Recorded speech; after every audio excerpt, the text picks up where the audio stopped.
our technical advisors, who are Kate Hughes from the Asian Development Bank. We have Sören David, Mitigation Action Facility.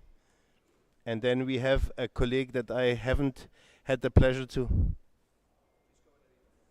Francisco Valerito from Climate Trade, who will join me hopefully here. Please have a seat, I guess, and feel comfortable. We need to work around and improvise a little bit because of the tech issues that we're having. I'm not 100% sure whether we are also online and virtual, but as you could hear and as you saw from what Amr was presenting, we have now two projects that I'm happy to introduce to you and moderate, and we have our colleagues here from Rwanda. We have Zambia, if I understand, online, and then we have, is it Fiji, and the third one, Kenya, that is then presented. So without further ado, and one more advisory panel member, welcome. You're from Irina. Please join us. This is a silent room, so you need to work on with a microphone. The colleagues have their headphones on. That's a good point, actually. Yes. Yeah, grab one from the table, and maybe I should also get one because otherwise I cannot.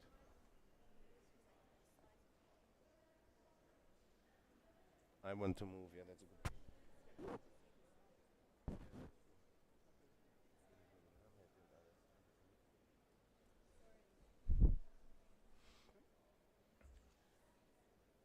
So, without further ado, can I ask my colleague from Rwanda to present to us the project on the rural electrification with mini grids in Rwanda? You must understand that Rwanda is one of the maybe two sentences on the relationship. NDC Partnership is having a steering committee, and currently Rwanda is our co-chair, so they're really the champions of integrated and holistic climate action on the country level. So we have what we call a partnership plan and an investment plan. We unpacked the NDC together with Rwanda. We've been mobilizing with the guidance of Rwanda quite some funding for NERVA, for all kinds of activities that are there, and the Honorable PS is also on our steering committee. We have a wonderful relationship. On the other side, we have the UK and incoming Denmark as another co-chair, but no need to talk about this right now. Please, if you want to quickly introduce yourself, probably, and introduce us to the project you are today pitching. And again, apologies for improvising here a little bit today because of the technical glitches and the back and forward a little bit.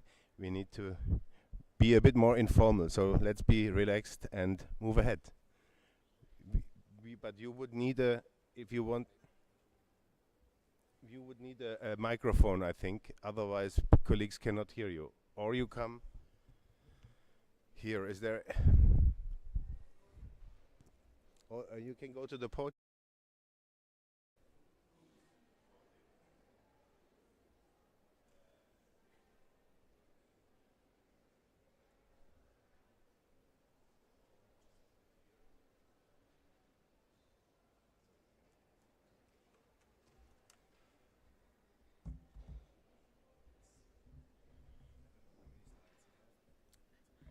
Just, yeah. Okay. Hello.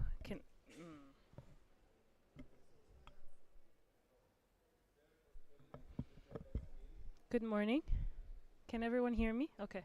Perfect. Thank you.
128,000 households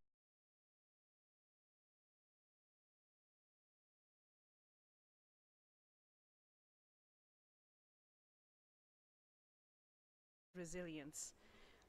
Emission reduction by replacing traditional energy sources with renewable ones will significantly reduce greenhouse gas emissions. When it comes to climate resilience, our mini-grids enhance community resilience by providing reliable climate-resilient energy solutions. The financial viability is one of the key barriers in this sector, with the high project and financing cost.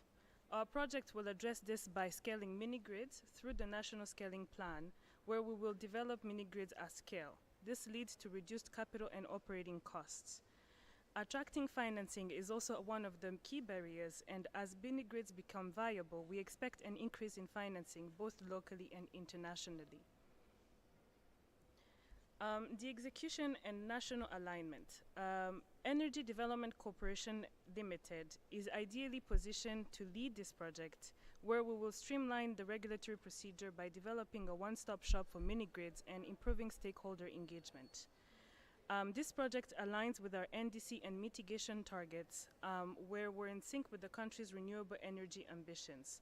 We aim to contribute to the goal of having 60% of the energy mix sourced from renewables and installing 68.04 megawatts of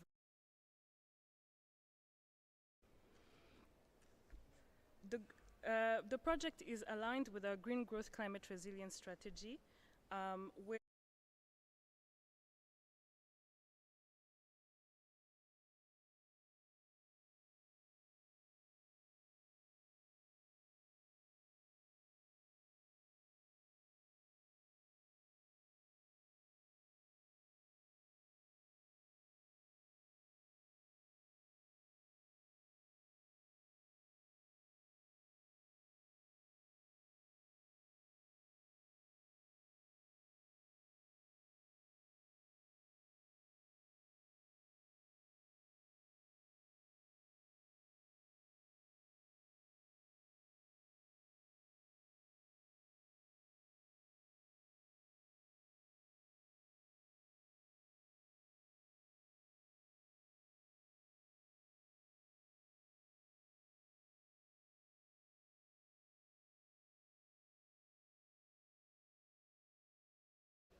Okay, the screen now works, so my colleagues join us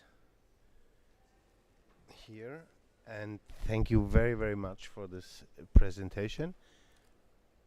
My best guess would be to start with the questions from the audience on understanding technical questions that you have, and then probably we do a round of feedback from our distinguished advisors.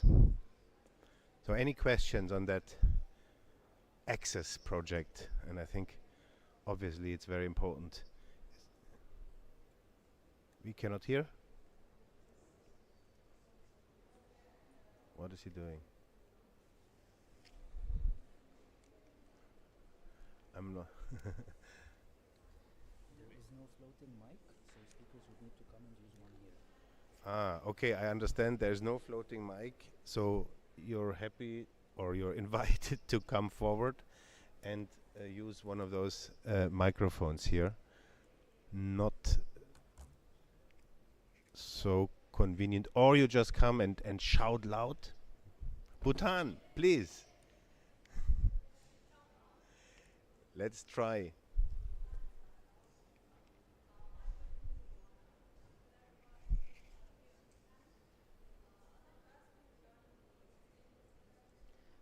sorry. It doesn't work. It's too big. It's too big a room. You need to come forward and use one of the mics.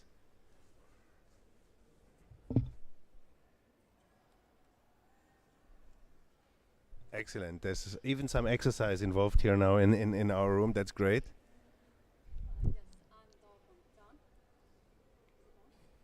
Yes.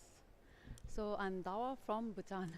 So my question to Rwanda is regarding the sustainability of this project. Have you thought about how you can sustain this? And another question, and then scale it up later. Another question that I have is regarding the battery usage. So since you said that it is a mix of hydro and solar, it'll be interesting to see if you have hybrid systems or some are solar and some are hydro and how that mixes and how you're going to deal with the reliability of supply. Have you thought about it? Thank you. Sorry, I will go with the first one, which is about sustainability. Yes, so by taking a private sector driven approach, we've made sure that the project is sustainable. And then the second question was? Sorry. It was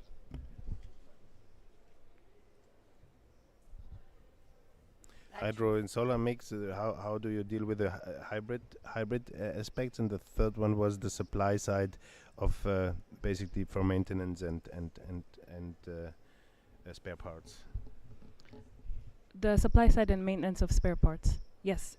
So within the project, there is a component of capacity building, which will support the country in terms of the technical aspect that we're not quite, how can I say it, strong in, and that component will take care of the supply side and the maintenance of batteries, and ensuring the circularity with the waste and circular economy to ensure the disposal.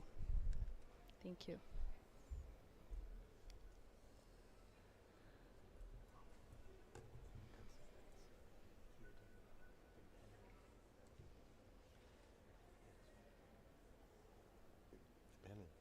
Ja, wollte ich jetzt machen. Ja.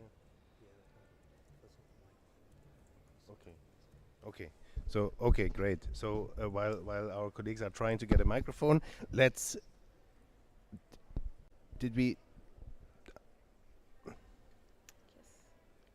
let's probably go through the panel with some quick reflections also.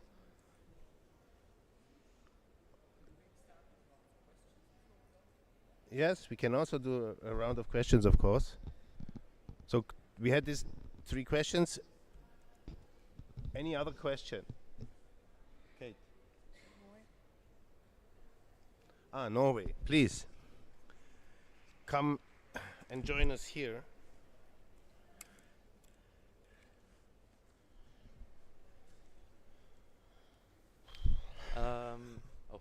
Thank you very much. It's a very interesting project to hear about. I wondered if I could ask, you may have said, and I might have missed it, but who will the general end user be in this project? Is it mainly residential or also business and industry? And my second question is, how is the pricing system for the end user set up? Is it a variable or a fixed price? Is it long contract, short contracts? These sort of issues. Thank you. Thank you. So on the beneficiaries, we have basically households level who will be the beneficiaries, and then 10,000 businesses, so SMEs in general. Yeah. And then on the pricing, I do not have information at the moment around that, but I can get back to you on that. Thank you.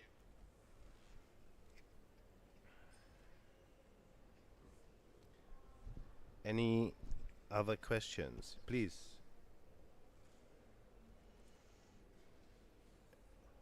And don't forget to quickly introduce yourself.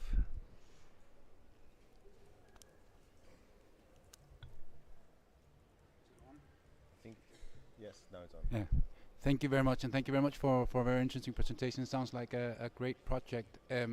Maybe also to follow up on the question from my colleague from Bhutan, the question of variability of solar, especially of course, maybe also hydro. How are you solving that in this project? Also with the use of batteries, I think you mentioned that, but maybe you can go a little bit deeper into that. Thanks. Sorry, can you repeat that? If I can repeat, yes. Mm-hmm. So the question of variability of especially the solar resource, and how you ensure the access to electricity also when the when the sun isn't shining. So the question of variability of the resource. Oh, okay. That's actually a very good question. So basically, when we're talking about solar variability, that component is taken into account because, again, one of the issues that we face in countries as ours is to make sure that the technology is tailored to the context, and that is something that we're basically trying to like address within the concept development as well as we're working through the development of the entire project. I don't have a lot of information at the moment. I apologize, but I can always provide more information later on. Thank you, and I forgot to introduce myself. I'm Jeppe from Denmark. That's Thank you very much.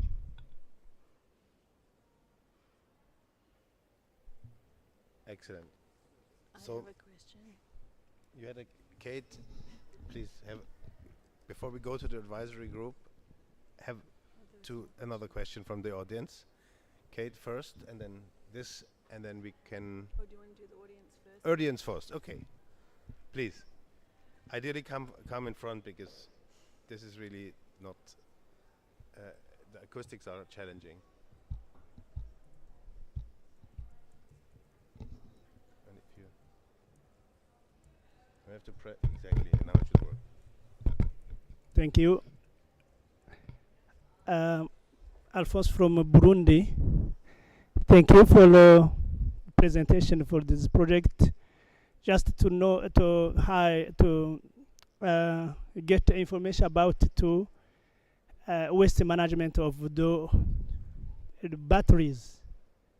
Do you have a technology? Do you use if after some time you for these batteries? Thank you. The disposal of batteries. Just to know if you have put in place a technology to for waste management. Yeah, there is a waste and circular economy component under this project where we will ensure that the disposal of the circularity of the disposal of the batteries. Yeah.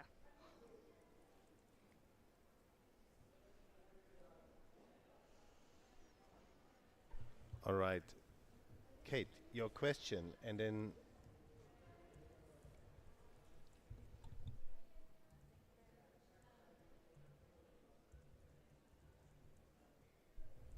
Okay, thank you very much for the presentation. I just had a few questions maybe to delve a little bit more into the financial structure of the project. So I think one of the key parts of this project is the involvement of the private sector.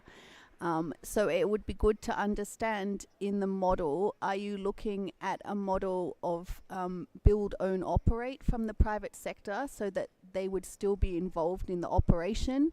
Or is it a model where you're looking for private sector finance for the build and then the operation will transfer back to another entity? Because in terms of the private sector's capacity to take on such a project in Rwanda, then whether they're involved in operation or not will be a key factor.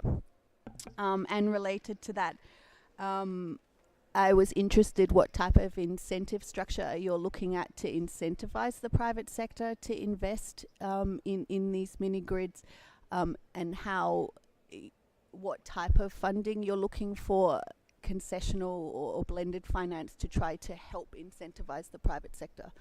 And last question is related to this as well. If the private sector is still involved in owning and operating the mini grids, what type of agreements will be in place for the sale of the electricity? Because one of the biggest challenges in private sector engagement in smaller mini grids is the certainty over the revenue from the electricity sales. So obviously with larger projects, when they have PPAs, they have lower risk, but with smaller projects such as this can be one of the biggest challenges to private sector engagement.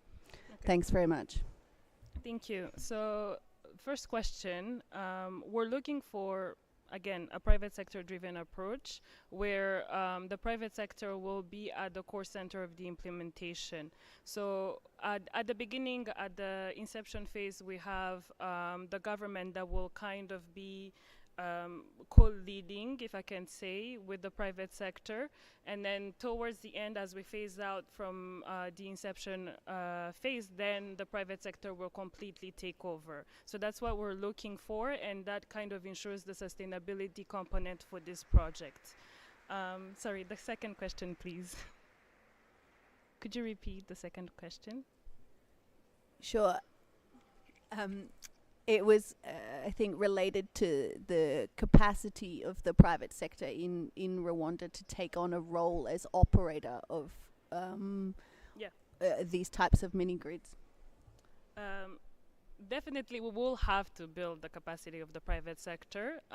That's already something that has been going on in the country with EDCL and EPD. Those are the two main leading institutions in terms of engaging the private sector in the energy sector.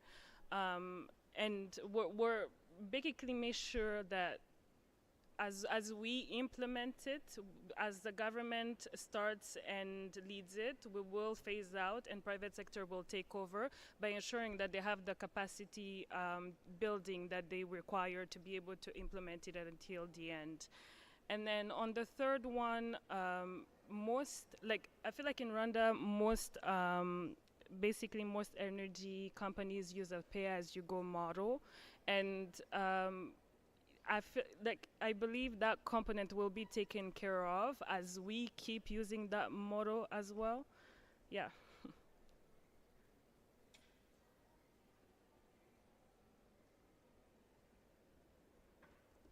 Yeah. Thank you.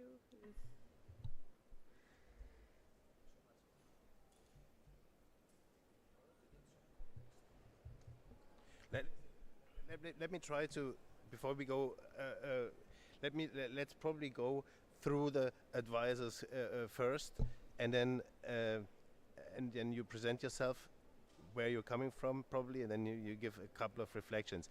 Keep in mind that this is something that is developed, already on the country level. That we have, of course, not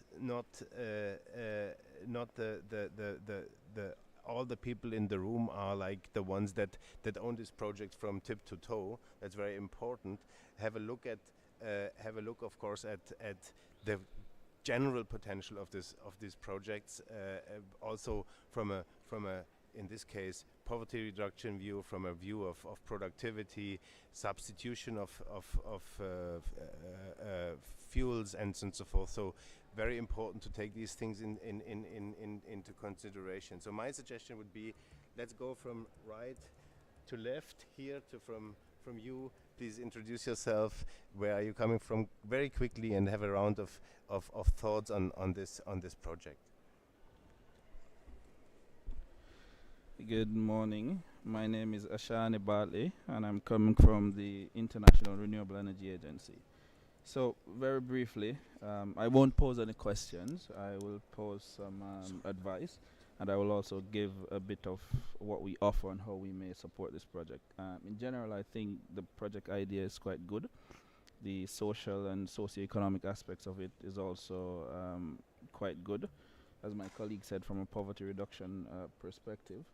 However, in a proposal like this, something that I would be looking for is for the stage of the project to be clearly defined. While looking at the presentation, I was still a bit confused as to what stage the project is at, so that needs to be clear. I also think things such as the areas where these projects will be implemented, meaning the geographic locations that have been identified. You mentioned, I think, 200 plus areas, but that would need to be narrowed down a bit. And of importance also is the studies of the resource and how supportive these studies are of the technologies that you're putting forward. And from the financing perspective, I think it's key to illustrate in a bit more precise terms, the debt equity portion, the grant portion, if there's any of that mezzanine financing, etc. But also the difference that I'm seeing between the total project cost and the requested funding. It's needed to say where the difference will be arriving from, and also to speak a little bit about the assumptions behind the project cost. So from a Irina's perspective, I think these are some of the things that we would be looking for. I also have another colleague on the panel who could go in a bit more details, but just from what we offer, we offer some amount of technical assistance on these topics specifically, and some amount of capacity building. You spoke of capacity building for the local Rwandan populace. We offer that at Irene, and we're also open to receiving project proposals, guiding these projects, and then introducing these projects to financial institutions. So we're quite open to taking the conversation to the next step. Thank you. Thank you for the advice. Maybe let me come back on the total project cost. So we are asking for 21.9 million, which is the total project cost, and of which the PV and hydro components are estimated at about 14.3 million. Just to clarify. Thank you. Perfect, Sören. Please. Yeah, good morning also from my side. I'm Sören David. I'm the head of the technical support unit to the Mitigation Action Facility, previously known as the NAMA facility. We are providing funding for projects, grant funding of 5 to 25 million euros per project, based on annual call for projects we are running. So we've seen quite a number of mini-grid projects proposed to us, and some of them we have also selected for an initial preparation phase. I would have some comments and questions, and maybe you can respond to some of them, and some are rather pieces of advice. I can try. First of all, mini-grid projects definitely come along with a lot of benefits that we would call and qualify as socio-economic co-benefits. So the productive use of electricity is something that of course can have a very positive impact on local communities. There can be positive aspects of health, also of course on spillover effects on education. So this is all really promising aspects of such projects that you can actively use when you're promoting your project to seek funding, I guess. If you want to implement 100 mini-grid projects, I think you will need upfront a high level of technical assistance intervention to ensure simply that you can have a rollout in such high numbers of really decent quality. And that goes all the way from planning to installing to ensuring payments. So I think there's a lot of work to be done before you actually start implementing any of these projects. Mini-grid projects are always quite individual ones, so it's difficult to scale them, I believe. And 100 to me seems a really big figure. I'm not sure if there's any country in the world that could claim that they had successfully implemented 100 mini-grids. So that is ambitious, which is good, but you simply need to make sure that you have regulatory framework conditions and quality of the project preparation in place to ensure that that can be working. You were talking of some 260 communities from which you would select 100 projects. I think that is good if there is choice and selection, so that you can really select those projects that are more promising than others. So, and I mean, knowing Rwanda a bit, I would have confidence that there's a really good local planning exercise behind it, so that you can prioritize them in a decent way. So I think that's rather an asset than a concern, as my colleague said just now. I would think it's an asset if you can select from those. The one big question I had, I'm not sure if I missed it on one of the slides. My assumption is these mini-grid projects are off-grid, is that correct? Yes. Okay. There would be a couple of technical questions coming to that, and grid stability was one that was mentioned. You would then need to have probably a battery component for all of those projects, which makes them quite expensive. Comes along with technical, operational challenges.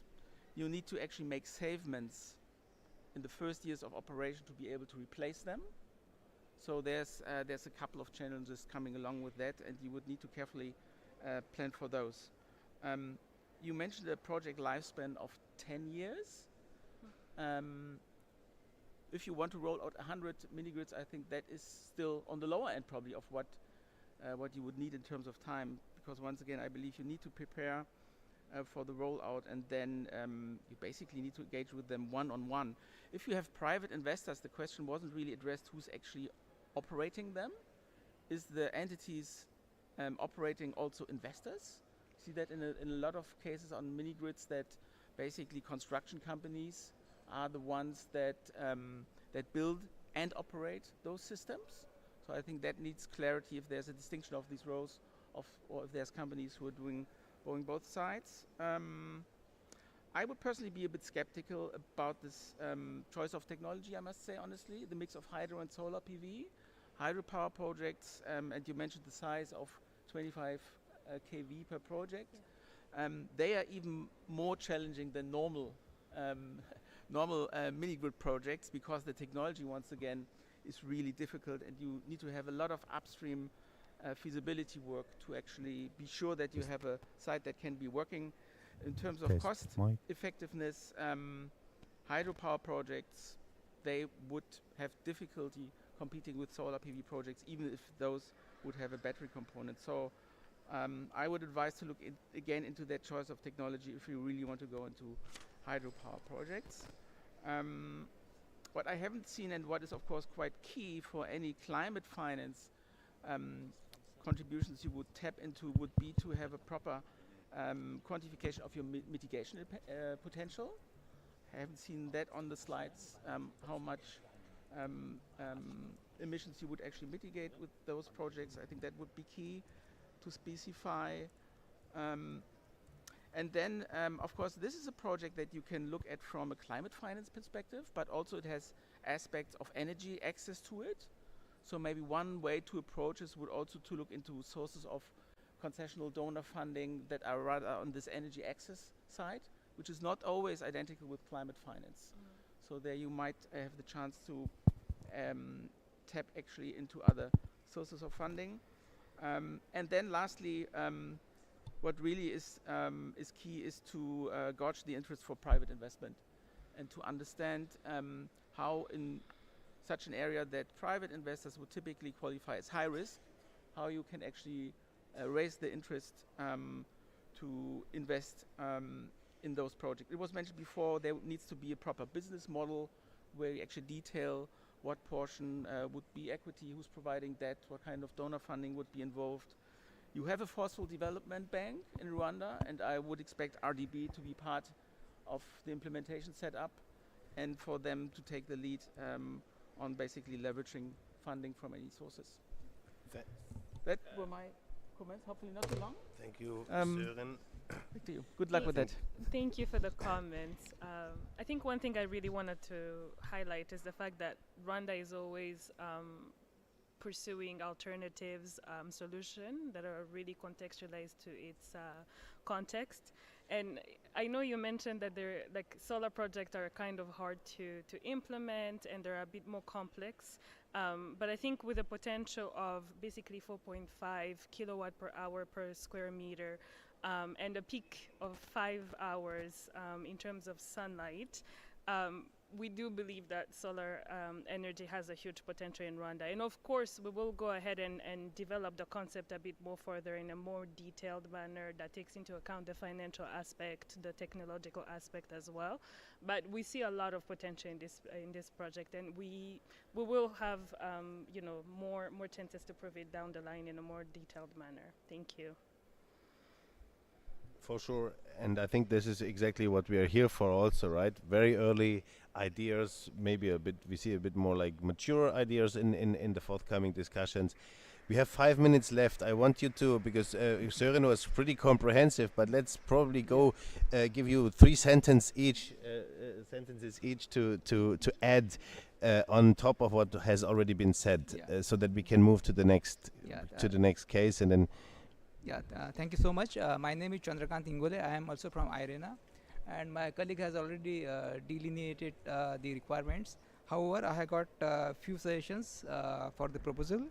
Like since we plan to involve lots of private sector developers, so they would like to know what happens to their assets once the grid arrives there. So the regulatory clarity is required.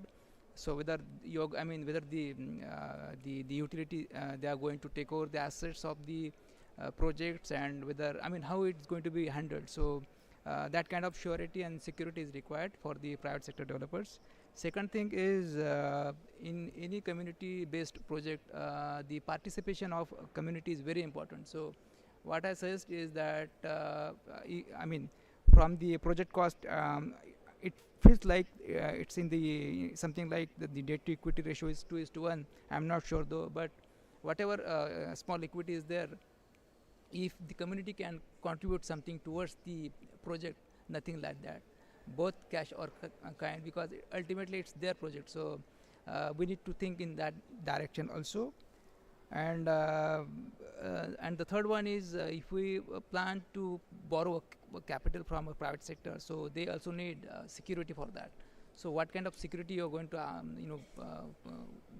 you're going to propose, whether you're going to have some de-risking instruments or some collateral security, I'm not sure though, so you can think about that. And yes, and last but not the least is the monetizing of the assets. So how these assets are going to generate the cash flow, and how the cash flow would be sufficient to repay the loan, that also we need to think about. Thank you so much.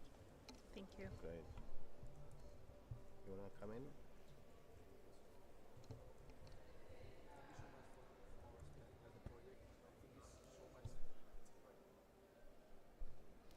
Thank you for the explanation of the project.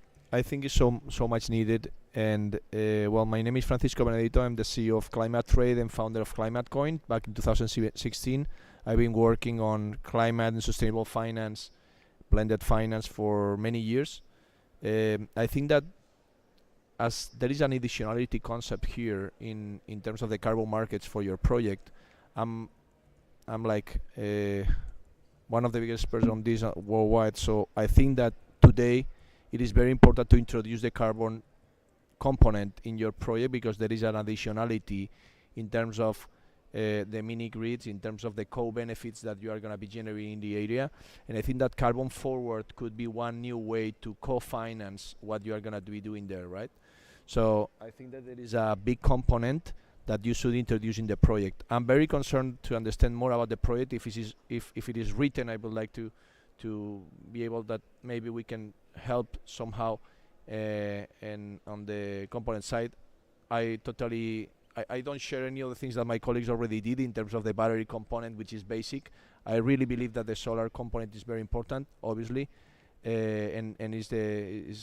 I cannot talk about the technical details in terms of the capacity that you have to build. That's more technical part, but I think that you should incorporate here the carbon component, the carbon offsetting component, or carbon mitigation, and that's something that will help you co-finance the project with carbon forward. And countries and private sector could be interested in investing in Africa that way as well. Yeah.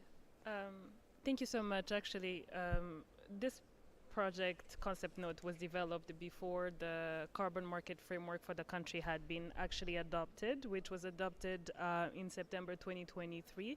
So thank you for the advice. This is something we'll definitely see how to incorporate and see how we could actually use this blended finance approach. Thank you. Pleasure. Perfect. Kate, anything from your side? Thank you. This is a very beneficial project. I think particularly for women, and no comment on the gender balance on this panel. I think what would be good to think about is particularly in terms of engaging the private sector and what their risk perception will be. So one will be, I think, to think about human capital development and training technicians. Particularly you want to limit downtime of the grid, so you will need technicians available in rural areas where the grids are going to be, and this can also be a very good opportunity to engage women in training as technicians.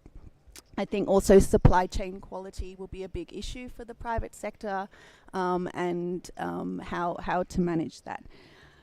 Lastly, and then we mentioned a bit on in terms of incentives for the private sector, whether it's lower interest rates, what type of financial structures you're looking at, and also you mentioned the pay as you go model. I think that's essential, but I think the private sector will be looking at some guarantee around minimum income level, because otherwise they can't do their financial models. So even in a pay as you go model, you need to think about how to manage. The last issue with private sector deals is often a lack of transparency. And that can be a big problem for scaling, because if it's a private sector transaction, others can't see what's happening. So how to build into the structure of the project some level of transparency so that you can offer that to mitigate risks to scale. Thanks. Thank you. You want to have the last word on that, and otherwise I would summarize quickly, and then we No, not much for me. I think thank you for the questions and the advice and the feedback. We'll definitely take that into account and develop the concept a bit more detailed. Thank you. Thanks a lot, and I think we are experiencing a great experiment here as well, like where we bring things together, and looking really forward to the next round, where we now gonna have, and that is something which I'm not 100% sure because of the online facilitation and the capacity that we are having on Zambia, if I'm not mistaken, and I'm looking for my colleagues from the Secretariat whether we have Zambia on board.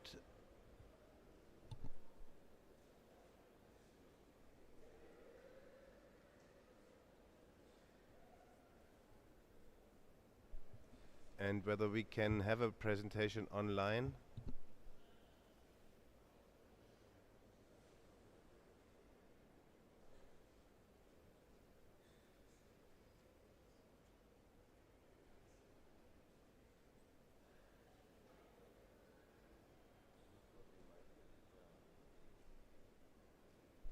Okay, I think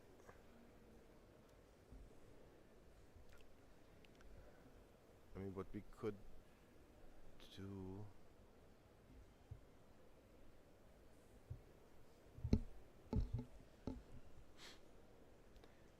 Summarizing this discussion is, I think we touched upon a very many very crucial points, from affordability to co-benefits to technical aspects, then skills issues that we have. So I think with a project like that, you really go to the point where you see what needs to happen and what can happen. And in I think in the Rwandan case, we already see a lot was happening, and this is basically the last mile connection, and making sure that even though those who are in the rural areas and not able to be connected to the grid in the nearer future can eventually benefit. And I think this substitution aspect, and then bringing in the CO2 emission reduction as one aspect is probably very important, and will generate hopefully also some funding.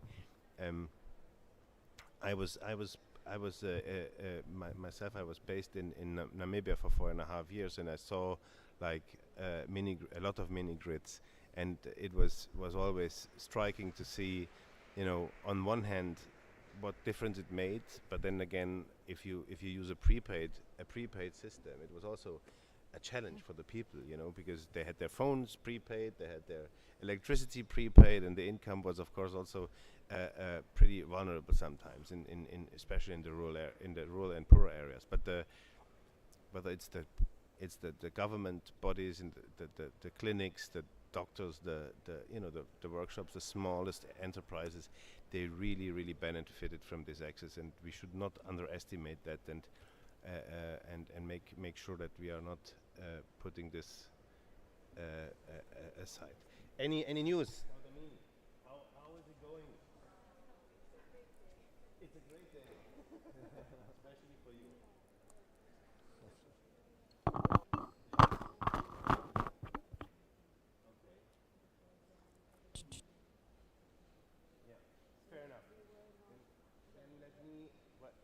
Okay, in that case, I'm changing my role from moderator to presenter in a way, and maybe we can just quickly look into the Zambia case, and don't be as critical and as precise with me as with our colleague from Rwanda, because I'm really just now trying to present this Lusaka renewable energy project to you.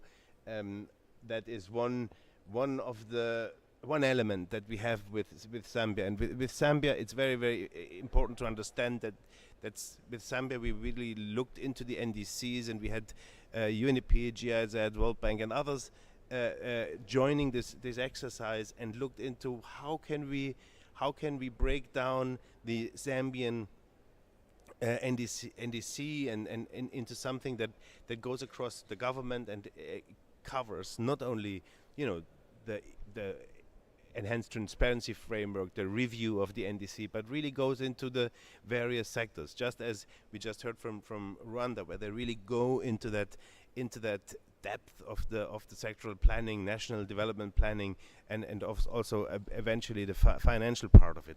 So if you go to the next slide, I don't know where's this thing.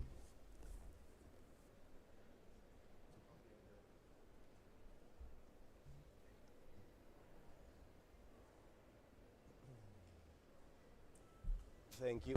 So this is basically a kind of a way to provide also electricity access in rural areas, and the idea is that the power utility company is making sure that it replaces the heavy fuels for off-grid solutions in rural areas, and further increase and avoid further increase of fossil fuel-based emissions.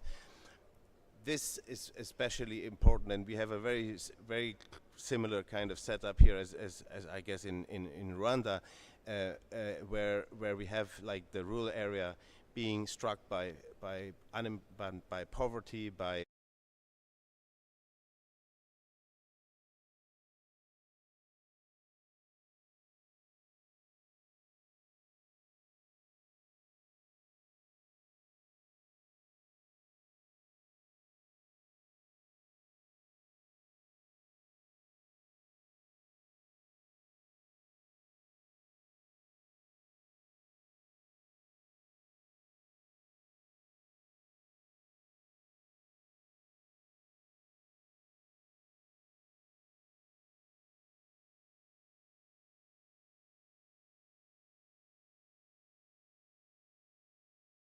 issue of, and we know that the gender inequalities are particularly predominant in those areas, and obviously one potential for these kind of project is also to make sure that women are empowered, and there's greater, or at least a certain degree of equality coming into the system there. And the whole idea of this project is to make sure that we have a smart grid, and it is also already estimating approximately to save about 3.2 million tons CO2 equivalent over 25 years, and the project rollout phase is about 6 years. So let me see what is next. The idea is really to make sure that they set up and procure a 100 megawatt solar energy system through competitive tendering, and make sure that the construction is of grid connected capacity and increases private sector participation, also in line with the national development imperatives, so that there's some business kicking in, and you have not only a reduction in the energy deficit by introducing sustainable supply of solar-based renewable energy into the grid, but also contributing to the reduction of, especially in that rural areas, the charcoal, and lowering the rates of deforestation, which is of course a very important aspect here. I just said that. reducing greenhouse gases from that and from electric and from substituting fossil fuels and so forth is quite significant, and we need to make sure that we understand also the win-win benefits that we are having. Access to sustainable energy in rural communities, the creation of jobs, and making sure that the environment is saved, and climate change mitigation, but also the indirectly also adaptation and biodiversity is strengthened. So all of this is part, and I said that at the beginning, of the country's NDC. We have quite some priority sectors there in the NDCs, and amongst that is renewable energy, sustainable agriculture, energy efficiency, and we, as I said, also, this is really a holistic approach, and the entire Zambian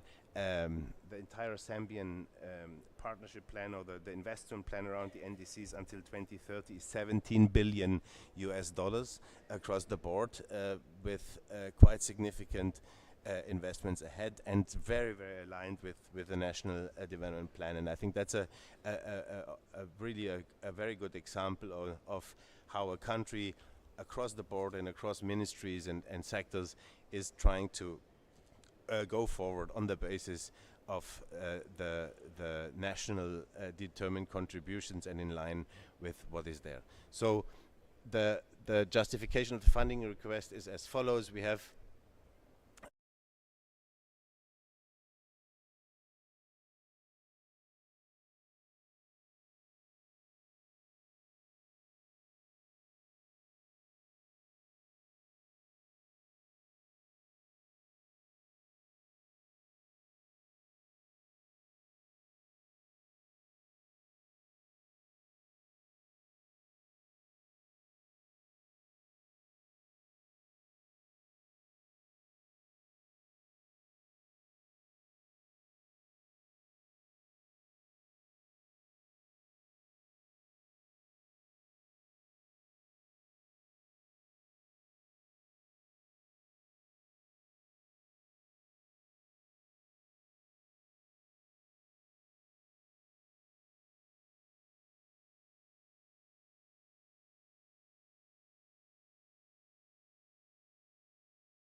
which has been highly successful to stimulate the market. But I think really looking at reducing off-taker risk or reducing some of those key risks will obviously allow you to attract many more companies to participate in the tender. And then the other questions are similar to I had for the previous one around transparency. Transparency coming out of the tendering process that can obviously, otherwise you get a good result for one, but it can be difficult to scale if there's no transparency over the PPA agreement or some of the other things, and also issues around supply chain and human capital, skilled people available to operate the facilities. Thanks very much. Well, nothing to add from my side because my colleague here had just cover all the aspects. But just the most important part from my side was as well the component of the utility company in the region. So that capability of guaranteeing if there is an MOU already signed or there is something already agreed with the utility, because it's obviously key for the project. If we don't have that, that's going to be a complex to bring all that IRR out of the project and the economical component. So I think this is the most important part initially to start from. And then I really like the guarantee that she was mentioning, because totally fully agree. So yeah, that would be my two points as well. Perfect. Yeah. Thank you so much. It's a good project which contributes towards the NDCs and the SDGs of the country. However, I have got one or two observations which needed to be complied with the proposal. One is since they are asking for 100% funding from the investors, that is both equity as well as debt, and then they are saying that 70% debt and 30% equity, and at the same time the IRR is around 11%. So when we have got such type of requirements, I don't know what kind of financial projections, I mean how they are calculated or what were the assumptions. But nevertheless, when we ask for a concessional loan at 4% rate of interest, then the bank or the MDBs, they also ask for the equity participation of the promoter, which is not the case here. They are asking for 100% equity also from outside. So it becomes a little bit difficult for the bankers to fund such kind of projects, because they also want some stakes in the projects by the developer. So that is something that you need to work upon. I mean, the proposals rather. And second thing is how you're going to monetize the project or the assets, in the sense that whether the PPA has been signed, whether the cash flows are already kind of frozen in terms of financial projections, or whether all these IRR and other calculations, they are just on the basis of some assumptions which are not which are not on the basis of some PPA. So that's it from me. But I think overall the equity portion is something that they need to work upon. Thank you so much. Yeah, Romeo, thanks for the presentation. We'll try to grill you a bit anyway. But let's maybe start with the things I liked very much. So this explicit reference to the NDCs, I think it's really an asset to see that alignment with the national climate agenda. That's a very important and very encouraging point of departure, I believe, for this project. I must say that maybe a second thing I liked. So there is a business case apparently that has produced some figures. So it's maybe a bit further advanced than the first project we've been listening into. How robust this business model is then maybe a second question, but at least that has been undertaken so far, which speaks a bit in favor of the advanced maturity of this project. And then also the suggested mitigation potential is massive. So more than 3 million ton equivalents, that seems to be a relatively high figure. And there I come to my weak spot, I must say, of this project. Maybe I didn't properly understand it. In one of the first slides, it was mentioned that the ambition of the project is to bring 100 megawatts to the grid.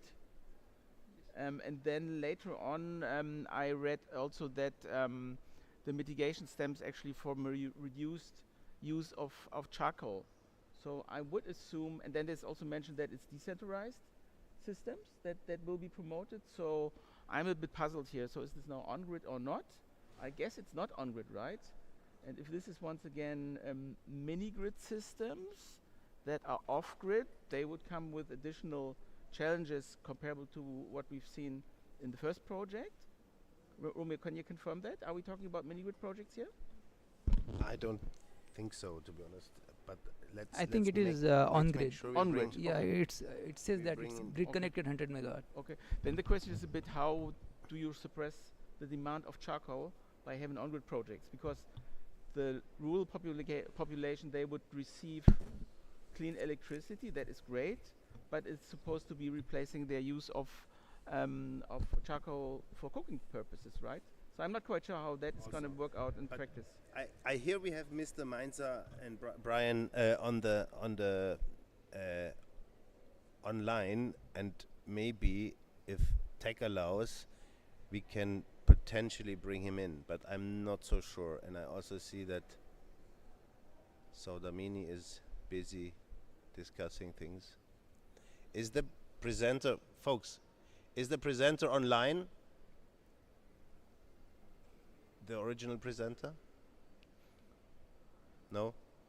Not Well, online. then I guess that's something that needs to be clarified. Sure, So sure. if you have a local household in a rural community that has a need of heat for cooking devices, and then all of a sudden those households are supposed to switch to electricity, then there's of course a whole different set of questions involved.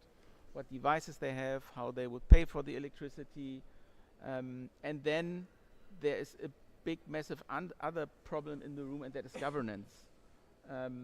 So if you want to suppress the use of charcoal, of course, then you need to ask yourself, how do you actually ensure that the forests are protected? So what kind of governance system do you have in place, and that people actually do make that Yeah. switch, given their limited financial resources?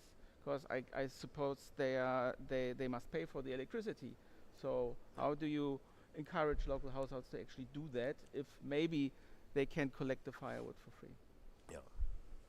We will be able to clarify this also with the colleagues. I mean, this is, remember, this is a template that we are using to make sure we can compare the various projects, and we need to go into more detail. I hear that Brian cannot talk to us. I was actually hoping, but my phone is vibrating a little bit. Let me see whether I got some intel through the various other channels of communication in lack of this facility being here online. Okay. No. Okay. I just hear that there's no virtual thing whatsoever. Okay. I suggest we follow up on this and please, why don't you also come in quickly? Thank you very much.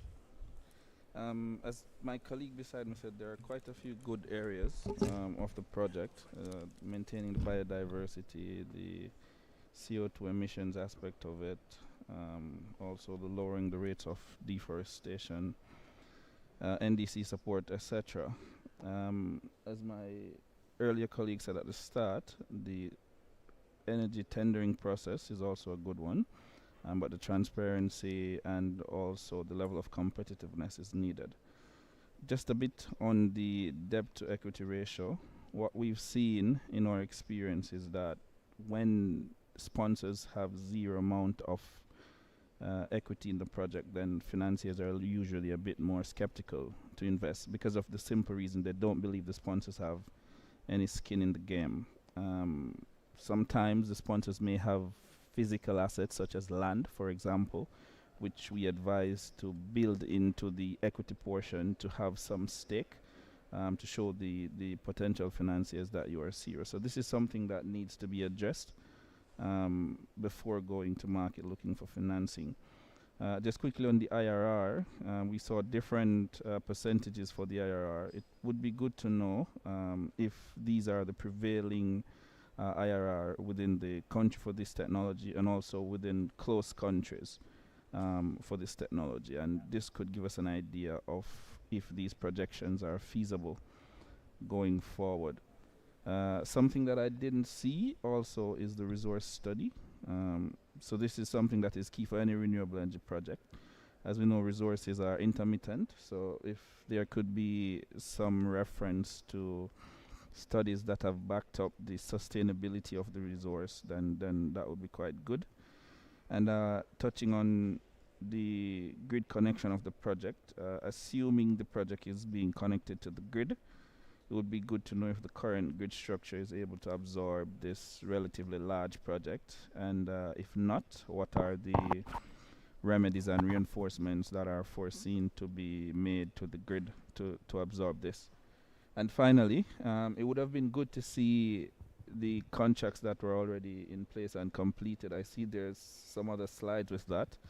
Maybe we could look at that offline, but I think the contracts and what is completed is also key in deciding on the potential next steps. Thank you.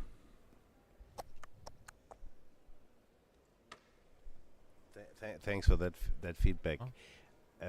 My best guess is, I mean, we take away these kind of feedbacks and we discuss this further on the country level. I mean, again, I don't think anybody expected like somebody jumping out here, like getting the bag out of money and saying, listen, this is what we're gonna do. This is very early stages.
It at the first and with all the information about this program, but it's very promising that that we have this sort of forum to kind of maybe in the next couple global dialogues, investment focused events, then we can start building out more projects, and this first round was really informative for me, and I'm very keen on proposing some sort of projects in the next investment focused events.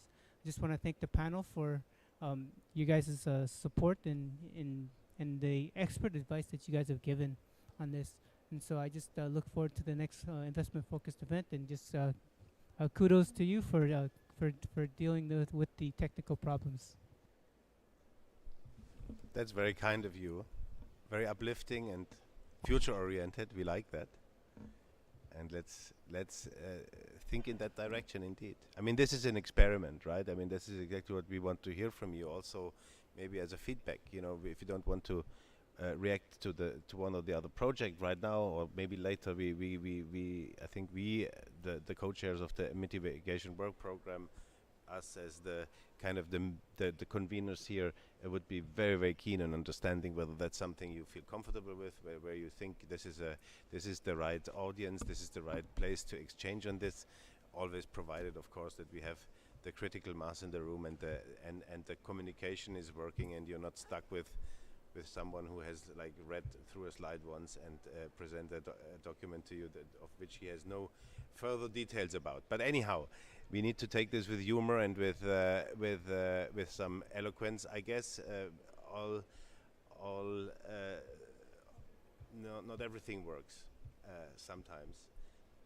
So, without further ado, and if there's no other comments in the room right now, I consider myself relieved and be replaced by my colleague who is now going to. Oh, there's another. Please. From Samoa, right? Thank you. Is the microphone working? It's working. Okay. Thank you very much, and also thank you to the panelists. I don't have a specific question to the project proposal here and the one prior, but I would say from the outset. I don't have a flag, but let me introduce myself. I'm from the independent state of Papua New Guinea, and I come from the Ministry of Energy, working with the National Energy Authority, which is also the regulator of energy and electricity. So dealing with power purchase agreements and such projects, it also falls under us. First of all, I would like to thank the presenters and also say that for me it was a learning opportunity for us. It provides an opportunity for me to also hear from the speakers and also assess how we could improve our project profiles back in countries in preparation for investment opportunities. But I thought our colleague before me raised an important point, and I would like to echo in support of that point, because throughout the two-day mitigation dialogue, one of the important challenges we raised as country participants is that energy projects are capital intensive, and the amount of funding that is available in multilateral funding mechanisms under the UNFCCC process, it's not sufficient to assist us reach our energy transition targets when we talk about specific investment in those energy projects. And I would like to echo in support of our colleague before us that if this forum can continue, this is the first for us. It's an opportunity for us to see and engage with partners in the room and also hear from other countries. But from the outset, I believe that the UNCTAD would play an important role in this process moving forward due to your convening capacity, and also note that for energy transition to work in developing countries, it's really the investment forums and dialogues that will work for us, because we're talking about capital intensive projects. Thank you. Thanks a lot for that encouragement, and I think without any other comments from the room, I would suggest we close it down. Thanks a lot. Thanks a lot for your reaction there, and it is important that the climate people, and this was one of the aims that we had also at the partnership, that the people that negotiate the climate negotiations and are there, that they are opening up and they are bringing in their colleagues from the sectoral ministries, and this is a very good example. Also, Irina, you know, with the African partnerships on renewable energies that they've been launching in Nairobi with 7 countries, is something that where we need you know, this technical expertise, the sectoral expertise, and the understanding of the people that are dealing with energy, with transport, with biodiversity, if need be, forests and so forth, to come in and share their thoughts and give us a reality check there that goes beyond, of course, the COP negotiation rooms. In that sense, thanks a lot. That was a bit bumpy but fun, and have a good rest of the meeting. I will now go to the audience.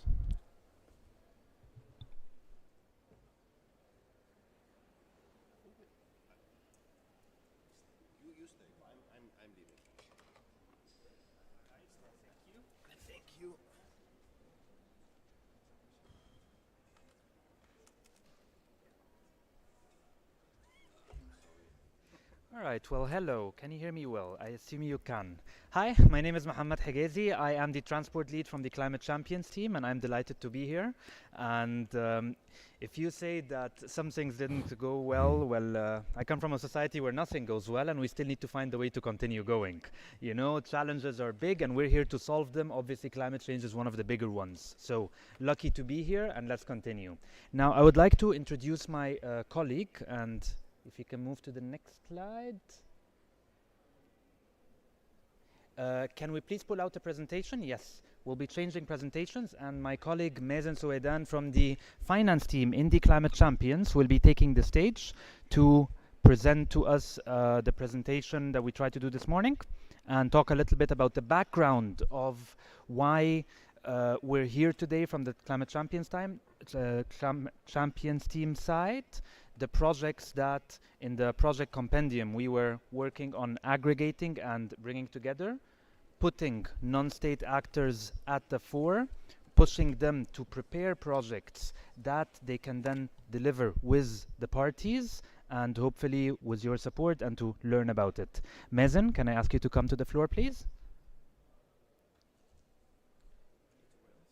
You don't, because you listen to yourself. Okay, there you go. And the slides are there, they are coming. Hi, good afternoon, everybody. Thank you, Higazi. Just to repeat, Mazen Souedan, I look after emerging markets and developing economies within the finance team at the Climate Champions.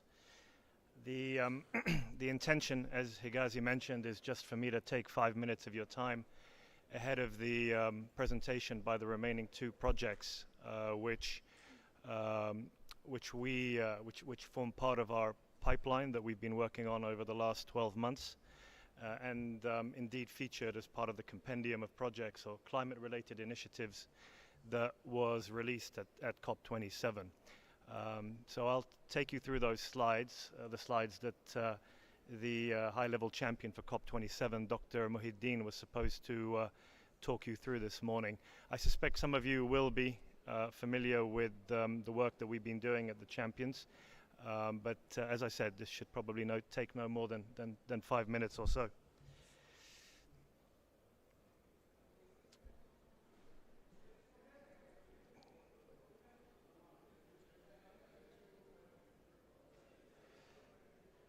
No slides? No slides? Okay, fine. We'll try and manage as best as we can.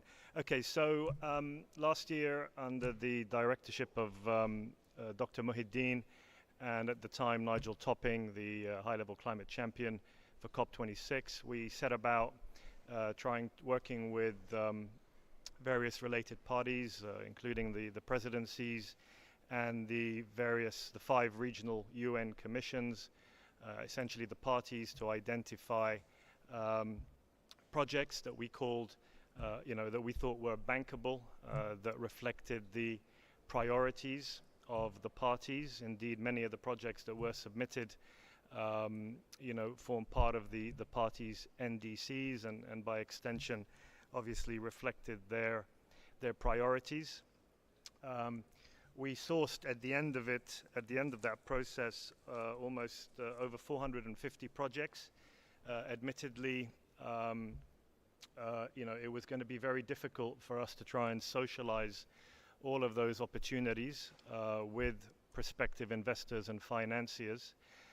We created a short list of around 75 of those opportunities that we felt were best placed at that particular point in time to present, to engage with financiers. Great.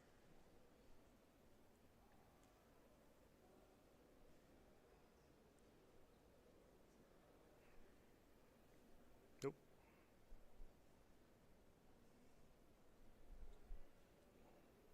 There we go. So just to illustrate what I was talking about. So yeah, so we identified over 400 projects that, in totality could reduce CO2 emissions by almost 1 billion tons by 2030. The projects spanned the globe. They came from various sort of themes, and as you can see, a large percentage of them, provided for mitigation solutions as compared to adaptation and resilience. We have highlighted 3 of those projects which we felt were well placed to sort of engage with financiers on. The middle one, pay-as-you-go, pay-as-you-drive bus business, you will be hearing a little bit more about once I finish.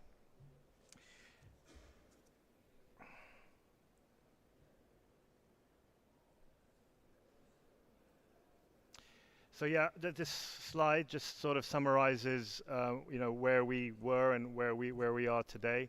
So as I said, well over 450 projects sourced, 180 were shortlisted, and we've been focusing on approximately 75 to progress, and pleased to say that 19 of them have actually secured some level of financing over the last 12 months. It would be disingenuous, I think, of me to suggest that we played a leading role in delivering that financing, but the fact that these projects were part of the compendium obviously gives us a lot of confidence that there are other projects which can similarly source financing successfully. Just focusing on Africa, where admittedly we have had most of our success, and these are some of the key opportunities that have managed to source financing up until now. Clearly, quite a bit of work still to do, but an encouraging position.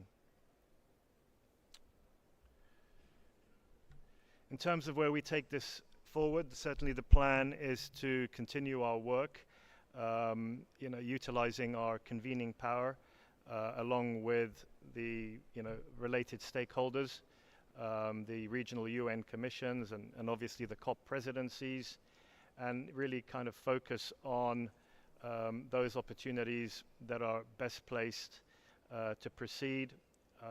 The idea at this point in time is to focus on sort of a couple of key sort of themes, essentially nature-based solutions and distributed renewable energy, again with a principal focus on Africa, but we do obviously remain open to developing further themes and indeed covering the other regions.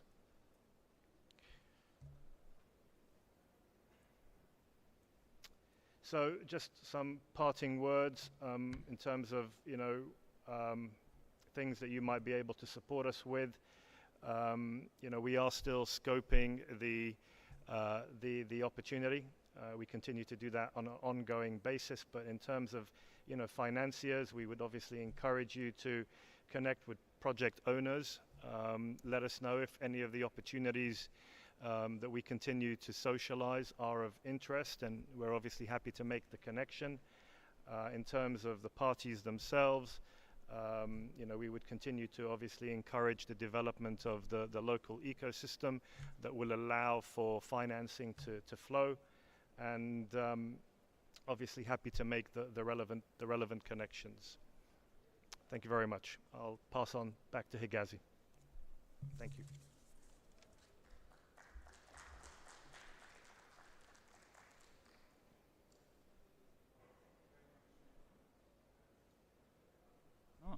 Yeah, thank you very much, Mazen, for the presentation.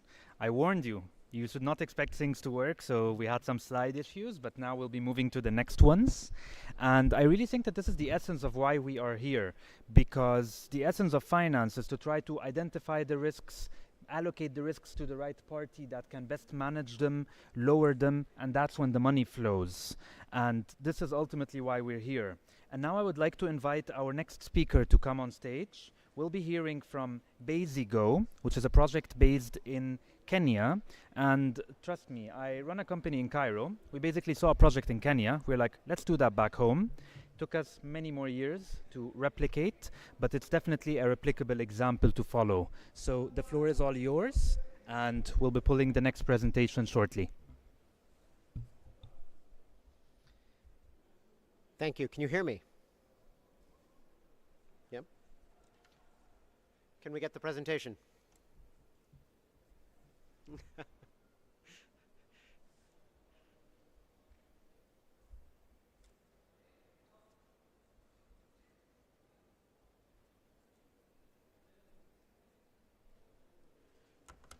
Great. Hi, everyone. My name is Jit Bhattacharya, and I am the co-founder and CEO of Basigo, based in Nairobi, Kenya. And it is an honor to be here today with all of you distinguished guests. 6 months ago, following the ICC report, the UN Secretary General, Antonio Guterres, said, "We have never been better equipped to solve the climate challenge, but we must move into warp speed climate action now." In so many sectors of the economy, the technologies now exist for us to tackle the climate crisis. Our challenge is to massively accelerate the deployment of these technologies, and we all share this goal. We are looking for the investment opportunities where, one, the sustainable technologies can be commercially competitive today against the incumbents, and also where the marginal impact on climate emissions can be greatest. Typically, the search for these opportunities has focused on high-emitting industrialized nations. However, there are opportunities right now in markets such as Africa and Kenya, which I will speak of, where actually there are greater marginal impacts on emissions from the deployment of some of these technologies. What we are doing at Basigo is just one of those examples. So at Basigo, our mission is to create the future of clean electric public transport in sub-Saharan Africa, starting in Kenya. Buses form the heart of the mobility ecosystem in Africa. There are 1 million diesel buses. Oh, one moment. There are 1 million diesel buses currently operating in Africa, and there are actually 100,000 diesel buses operating in Kenya right now. They account for 40% of all passenger trips. And these buses are an enormous problem. In Kenya right now, buses emit 3 million tons of CO2 per year against an overall national emissions of 22 million tons per year. Beyond just the emissions, these buses are one of the largest sources of toxic air pollution, devastating air quality in our cities. In addition to the CO2 emissions and the air pollution, another aspect of what's happening right now in sub-Saharan Africa is fuel prices. Fuel prices in Kenya have risen 80% since January 2022, mainly due to the removal of subsidies from the COVID era. On top of that, right now, Kenya is exporting $500 million of foreign currency reserves every single month for the import of fuel. This use of foreign currency reserves is now one of the greatest threats to our currency stability and to economic stability in the country. Meanwhile, we have an extraordinary opportunity in East Africa. East Africa has some of the cleanest electricity in the world. Right now, over 90% of the energy feeding Kenya's grid is coming from renewable sources. And not just that, in the year 2022, Kenya had 330 gigawatt hours of surplus geothermal energy. This is geothermal energy that had to get vented as steam at night because there was not enough downstream demand for that energy. Not just that, but the utility actually has to pay for that vented steam. As a result of this, if we electrified just 5% of Nairobi's bus fleet is 20,000 buses. If we electrified just 5% of Nairobi's bus fleet, we would mitigate 500,000 tons of CO2 over the 8-year life of those vehicles. This is all due to the high utilization and the high renewable energy percentage of buses, the high utilization of buses in Nairobi, as well as the high renewable energy percentage. Not just that, because of what's happening with diesel prices, electric buses will have a much lower total cost of ownership than the diesel equivalents right now. So we have a remarkable opportunity in East Africa. At Basigo, we're developing a model to unlock this opportunity and the potential climate impact. We focus on the 4 main problems that need to be solved in order for this technology to be adopted. So first of all, we develop a cost-efficient supply chain for bringing electric buses into the market. We're bringing proven, state-of-the-art buses, mainly from China, but also considering India, into the market, and then we locally assemble those buses in order for them to be tax competitive with the current diesel buses in the market. The second is the problem of charging. So to date, we have deployed the first 3 DC fast charging depots for electric buses in Kenya. These depots are located directly along bus operator routes so that bus operators are able to use electric buses in the same way that they use diesel buses currently. Third is service and maintenance, and this is one of the most important elements for bus operators.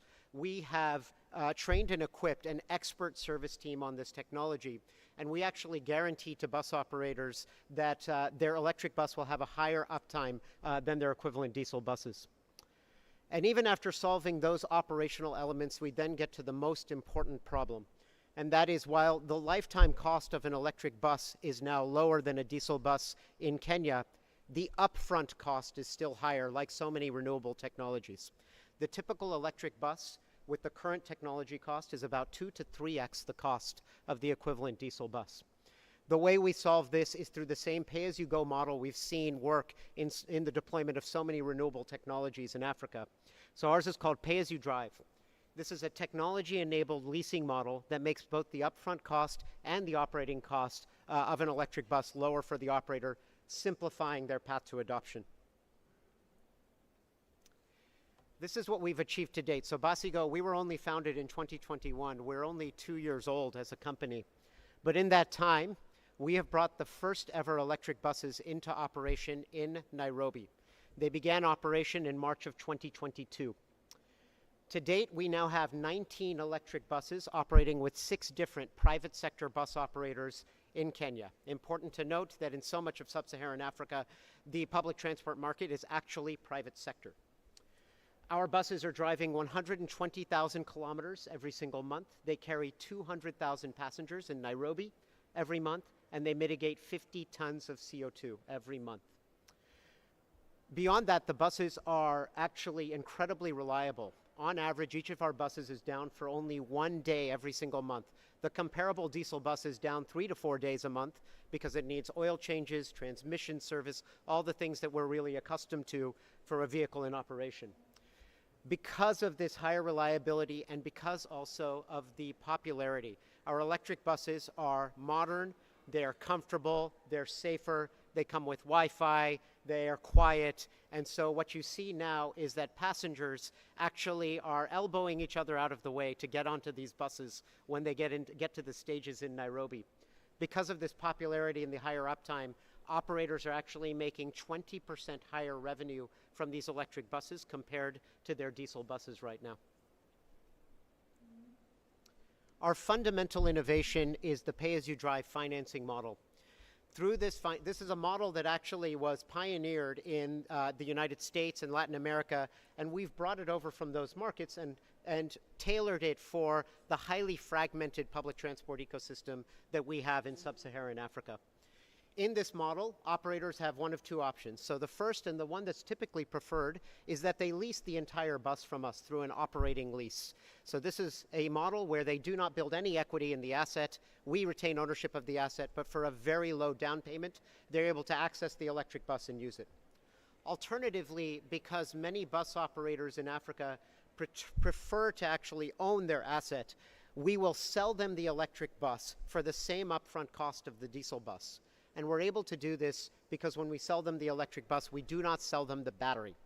Instead, we finance the battery through the same operating lease model. So we give operators either option, either a full lease of the vehicle or a battery lease. The table on, and I forgot to mention, so in both of those leasing models, all the costs of charging and service and maintenance are actually included in the mileage-based price. So this makes it very simple for these operators to adopt and use the technology. The table on the right actually shows real-world performance now from one of our most important customers. Customer happens to be the largest bus operator in Nairobi. They currently run a 400-bus diesel bus fleet in Nairobi. Starting in July, they leased one of our 36-seat electric buses and were able to compare against one of their 36-seat diesel buses. They paid us a $6,800 deposit to lease the bus, and then they're paying us approximately 44 cents per kilometer to use the bus every single day. Right now, their average monthly income after all expenses is $982, and they are on track to recoup their investment within 7 months. We compare that against a diesel bus right now, the same size diesel bus they would have to purchase for $46,000, and with the high diesel prices we're seeing in Kenya, it would take them 60 months to recoup their investment and break even. What makes this model even, well, I forgot to mention, so because of this economic performance, we are now seeing extraordinary demand from bus operators. In just the last 2 months in Nairobi, we have received over 270 deposits from operators who want to adopt this technology, and we're adding another 20 every single week. Right now, operators really see this as the path to sustainable profits is by shifting to electric and away from diesel. What makes this even more compelling, though, is the investor returns. So the pay-as-you-drive model in Kenya can earn over 30% equity IRR over an 8-year term. And 8 years is the warranty we receive on the battery from the manufacturer. What does it take for us to get that 30% equity return? So number one is local assembly, which we're starting next month. Number two is scale. We need moderate scale. We need production volumes of approximately 500 buses per year in order to get the cost of goods down. Carbon finance. We currently are certifying a gold standard project, and we'll begin marketing carbon credits. And our expectation is we should be able to earn $15 a ton, given that these are some of the most traceable and verifiable credits possible. And then last is, and the most important, is establishing a project finance structure for this. So in hearing about pay-as-you-drive, anybody who's worked in the renewable energy industry, this sounds very similar to a solar PPA. Our big idea behind what we are trying to do is to create the PPA equivalent for commercial EV financing in this market with a really high renewable energy percentage. If we do that, we can go out to project debt and project equity, and we are looking to raise 65% debt for the capital stack on this model. So where are we today? Everything we've achieved in just the last 2 years. It's been a very busy 2 years.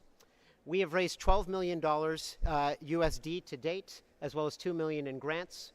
Our goal is to deliver 1,000 electric buses to Kenya by the end of 2026. That represents only 5% of the Nairobi fleet, and only 1% really of all buses in Kenya.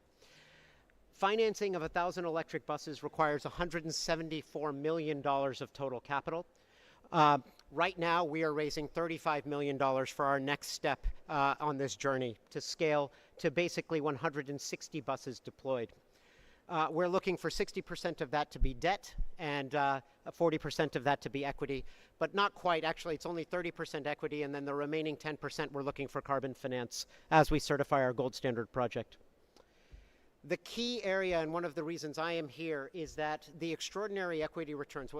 What's exciting about this model is that this can be commercially competitive without subsidies at current technology cost once we get to scale. But until we get to 500 units per year of production volume, the equity returns are lower. They're more in the range of 15 to 20%. We need to bridge this gap right now in order to achieve the climate impact.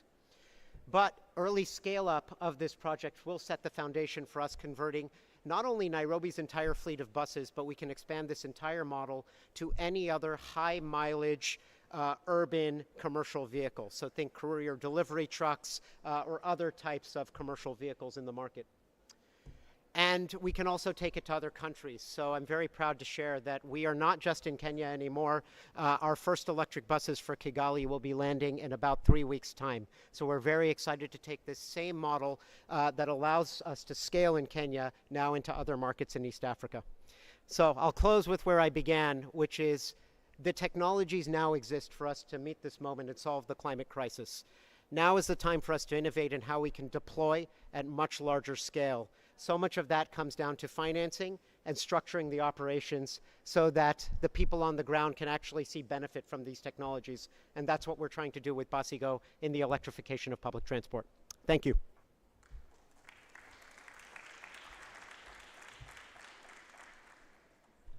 Well, thank you very much for this inspiring presentation. I would suggest that in the 27 minutes we have left in this space to start with 3 questions from the audience. We can take them back to back.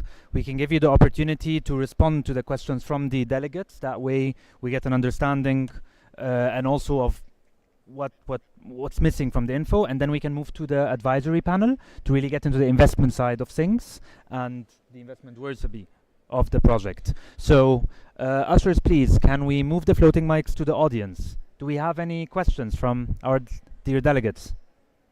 Just raise your hand high and rise.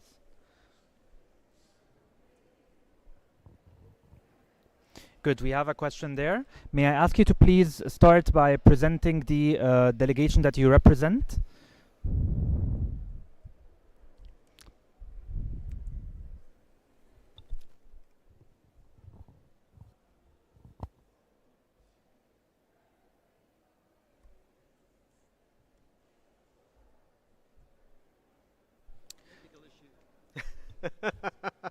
I think we're getting accustomed to that. Testing 1, 2.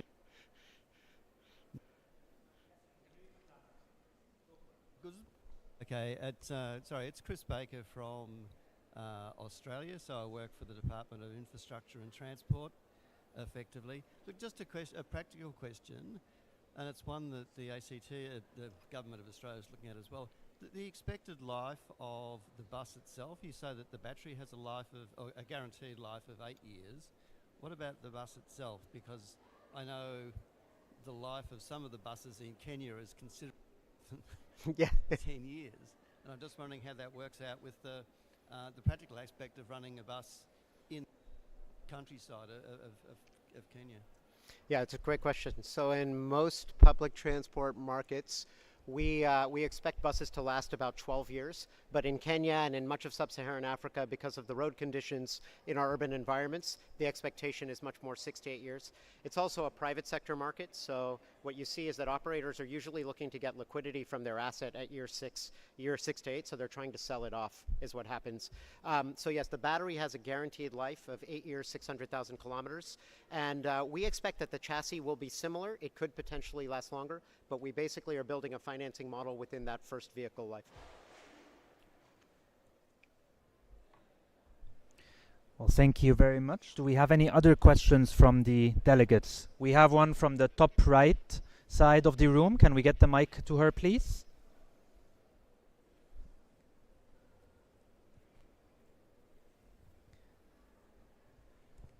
I'm very grateful to the dear delegate from Australia. I think it's to the front. I think it's to the lady in the front. And thank you very much for this international cooperation that we're getting. Appreciate it. Please go ahead, ma'am. Okay. Thank you very much. And I really enjoy this presentation. It's a very important presentation that also applies to most of us developing countries who are looking at transitioning in the urban centers, especially for transportation, land transportation. I have one question which would be related to a point that you raised on your expectations regarding production volumes, and whether through your current investment in Kenya and now crossing over to Rwanda, and your engagement with the manufacturers in China and India, does your company have some insight into the market projections for the next, let's say, 10 to 20 years, and also the regional scope of the market projections for those two countries, or the manufacturers in those two countries? And also whether your company has some insight into information from the manufacturers in those countries about the type of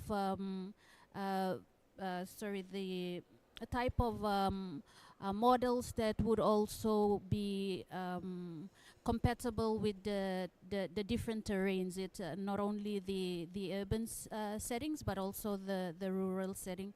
I think that's very important, because we need to understand if production at that scale would also cater for other regions as well. Thank you. Yeah, great question. So 90% of the electric buses produced in the world right now are being produced in China. India is coming up very quickly, and then we're seeing, I think, a growing volume of electric buses going into Europe and the United States. But still, 90% of the market is coming from China, and that's where the manufacturing capacity is. Manufacturing capacity of the technology is not a problem. These are vehicles that are being produced in tens of thousands per year from many different manufacturers.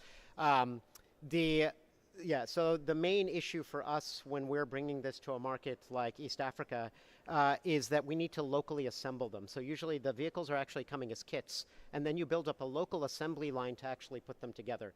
And the time that it takes for us to bring up that assembly line is one of our constraints to growth that we're always dealing with. Going to your last question about is this applicable beyond urban environments? The answer is yes. You always need to design the vehicle for the particular application. So if it's a public transport bus going into a rural area, it will be a different specification. But that's not a technology limitation. That is fundamentally about the specification. The reason that we start in urban environments is, number one, because of the mileage. Most urban city buses are doing much higher mileage, and so as a result, they're able to earn an economic benefit relative to the diesel buses. The second is charging.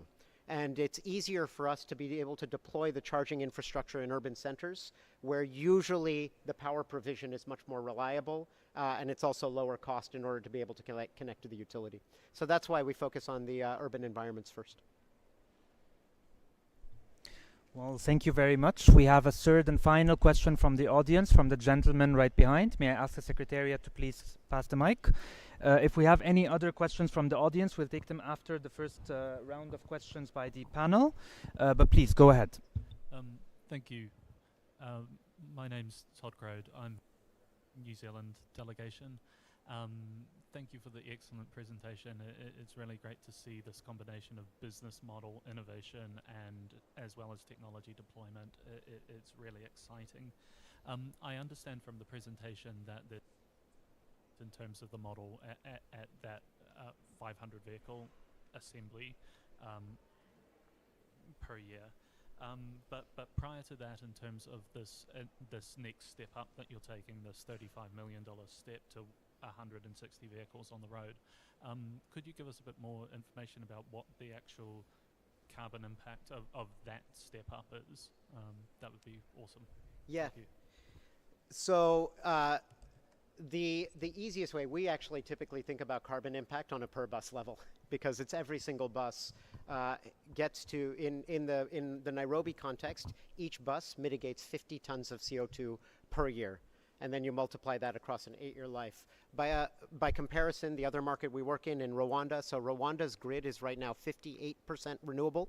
When we look at the grid emissions factor in Rwanda, we're looking at 30 tons of CO2 per year for a bus in Rwanda.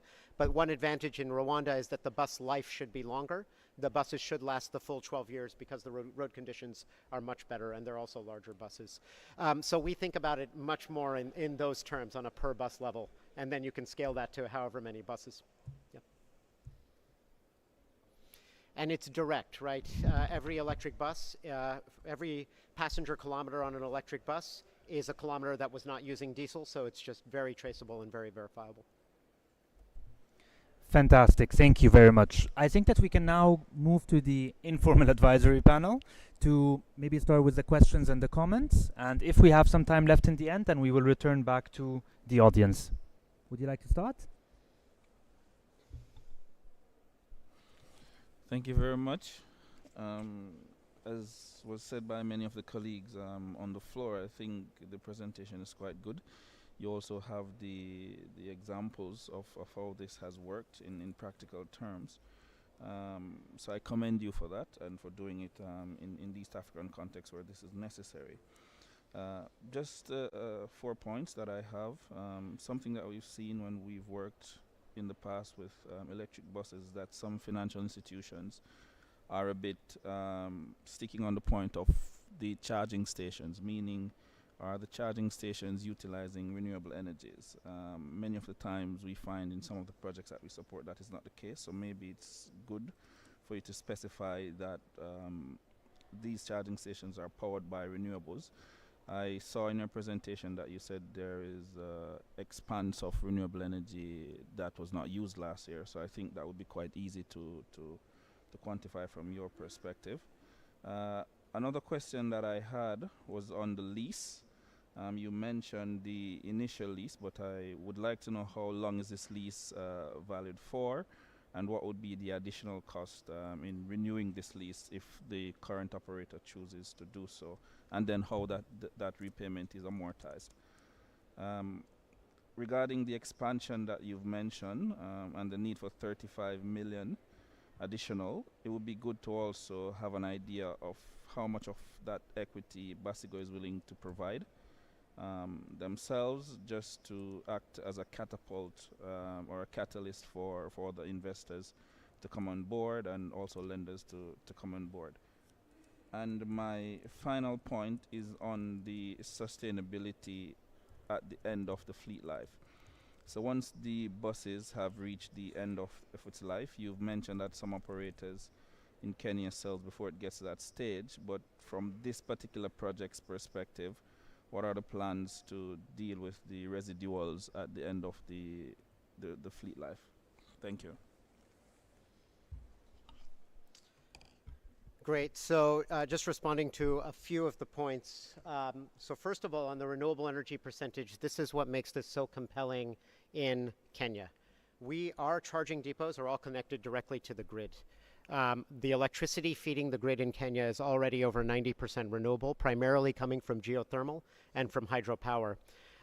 80% of the charging that we are doing is happening at night. And at night is when there is a massive geothermal surplus right now in Kenya. And even in other East African countries where there may not be as much geothermal, there's also a hydropower surplus at night. So effectively, this is what makes the impact of these electric buses in East Africa so extraordinary, is that they're effectively powered by almost 100% renewable energy when they're charging at night. Lease term, that's a great question. So right now our lease term is 5 years, but it's free for them to renew. They can continue to operate on the same per kilometer fee once the lease is done.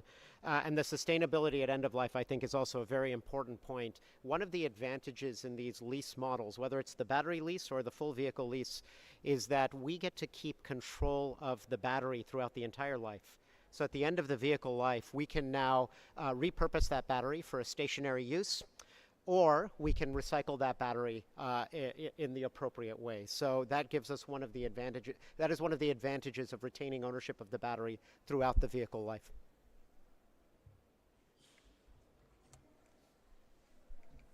Yeah, thanks very much for this encouraging presentation, and congratulations to your business case in Nairobi. I think that project makes a lot of sense in the context of Nairobi. You said that basically for good economics you need high mileage urban areas with good roads. So I think in the context of the discussions we've had over the course of the last days, it would be worth putting that into context into other jurisdictions, because that will not work in a lot of other countries. And then there needs to be, of course, adaptation of such business models for other countries. And another transport-specific aspect is that the mitigation potential of the use of buses, if you see it in the context of the overall investment ticket, is relatively small. So if you want to attract concessional funding from donors, I guess that will probably be relatively difficult to attract it. Because they will have probably other projects in other sectors where they can achieve more mitigation for the bucks, if you so wish, I guess. Some things that make these projects, I think, really worthwhile. You mentioned also local assembly of buses. So local job production is of course, a great thing. Once again, it would only apply to larger countries, I guess. But one aspect that would apply to each and every country, and I had this discussion with a colleague from the Cook Islands yesterday or the day before, was of course the decrease of the import of fuel. That can be a really heavy burden on the currency actually of smaller countries, and there it can be extremely beneficial if you can replace that of course, with renewable electricity, if you have it. Not all those countries would have it at scale. I would have also had some questions to you. We actually had a project that was not successfully implemented in Nairobi on e-buses, on BRT lines. Maybe you can comment a bit how those projects would fit into a local context. I think once again there's a question of governance here. I won't preempt Kate's comment on transparency, but there is a question, of course, how you're contracted. I'm sure there's competition there.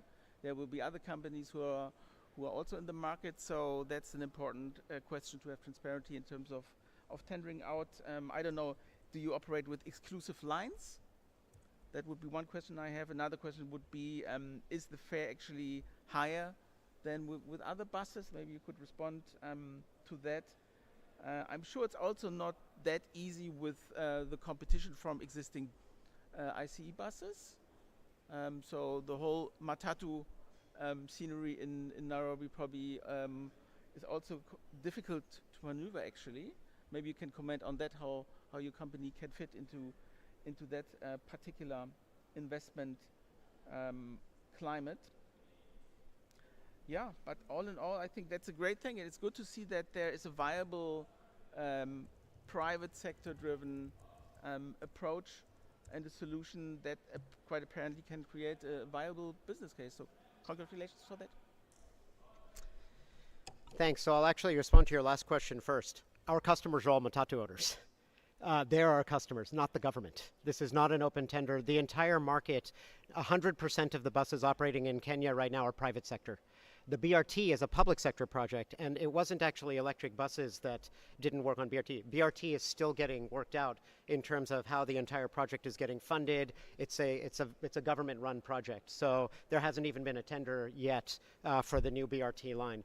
I mean, when that comes out, companies like us, and I'm assuming other companies will bid on it, but that is not our business. Our business is serving matatu owners. We're also not a bus operator. So we are simply coming in with a more cost-effective alternative for matatu owners, because matatu owners right now are currently underwater with diesel prices.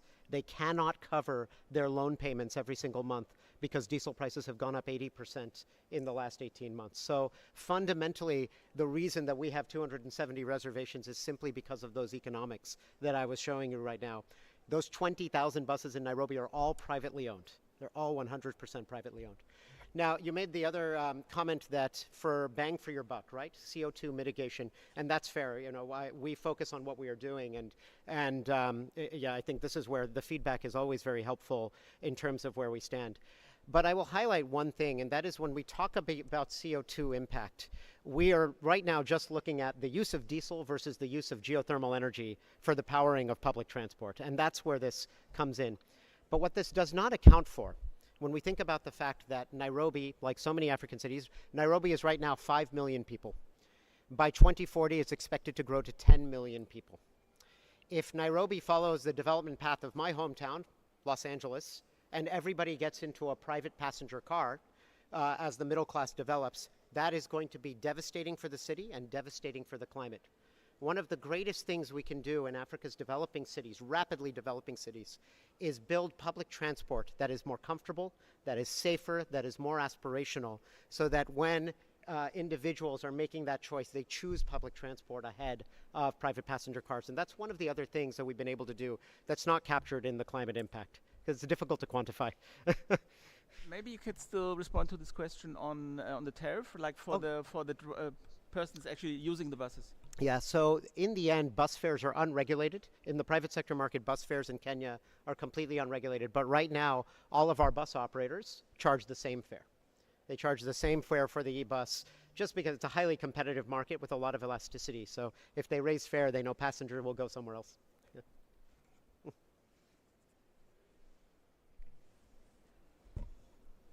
Thank you so much for the presentation, and as my colleagues already nicely explained about the various aspects of the project. So I got only 2 questions about this proposal. The first one is that, I mean, before that you were saying that the current fleet of 19 buses will be increased to 160 by 2024 and then 1000 by 2030, right? 2026. Yeah. So my question to you is, rather suggestion is, it's a good practice to have a financial performance of your company mentioned in the presentation, because we are not sure about the financial performance. So when you plan to raise a capital and through a project pitch, then obviously the question is, I mean, if you want to have something around, I'm not sure about the figure, some 35 million. So that to 60% debt and 40% equity. So obviously the question would be how you are going to bring that equity. If the bottom line is negative, then there is a question from the banker. I mean, they wouldn't be. I mean, they would be a little bit cautious about. I mean, if something happens to their loan, what happens to the what happens to the exposure? So whether you're providing any kind of security for that, that is first question. Second question is, you said that the bus life is on an average is around 12 years, whereas the battery life is around 8 years. So how to manage this mismatch? I mean, after 8 years, you would have changed the battery, and then again after 12 years, you still have 4 years life in that battery. So I mean, I'm still not getting what you are going to do with that battery after 4 years. Thank you. Yeah, great. Thank you for the feedback. I think one thing that we really have to acknowledge, especially in Africa, is that the e-mobility industry, whether on two wheels, whether with buses, whether with tuk-tuks, it's brand new. The potential impact is extraordinary, but it's still a very new industry. We are 5 to 10 years behind what we have seen in India or what we have seen in China. And so when you're talking about financing and how we're raising debt, how we're going to help secure equity, I think this is one of the problems that we're going to need to overcome. You're dealing with companies. Basigo was only founded in June of 2021. We're only 2 years old. We're entire venture capital and private equity backed. That's how we have built ourselves. So we can't be expected to be profitable yet, and we're not going to be profitable yet for a number of years. And yet we all acknowledge that this needs to happen, and especially in a private sector public transport market like Africa, it's probably going to be private sector startup companies like us. How do we bridge that gap with especially concessional finance, I think is one of the most important questions that we can help answer here. Yeah. In terms of the mismatch, so the 12-year vehicle life, that's really in markets which have different road conditions. In the Nairobi road conditions, the vehicle life is also 8 years. So there's not really so much of a mismatch. We have to build a financing model that works within 8 years and then assume the vehicle is done. Thank you so much.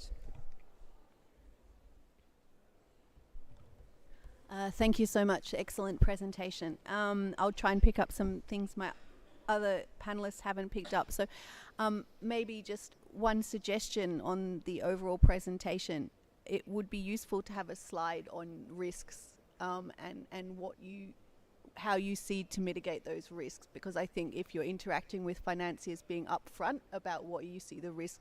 You mentioned some in your answers about stability of electricity supply or assembly, ability to assemble. So it may be good to include a slide.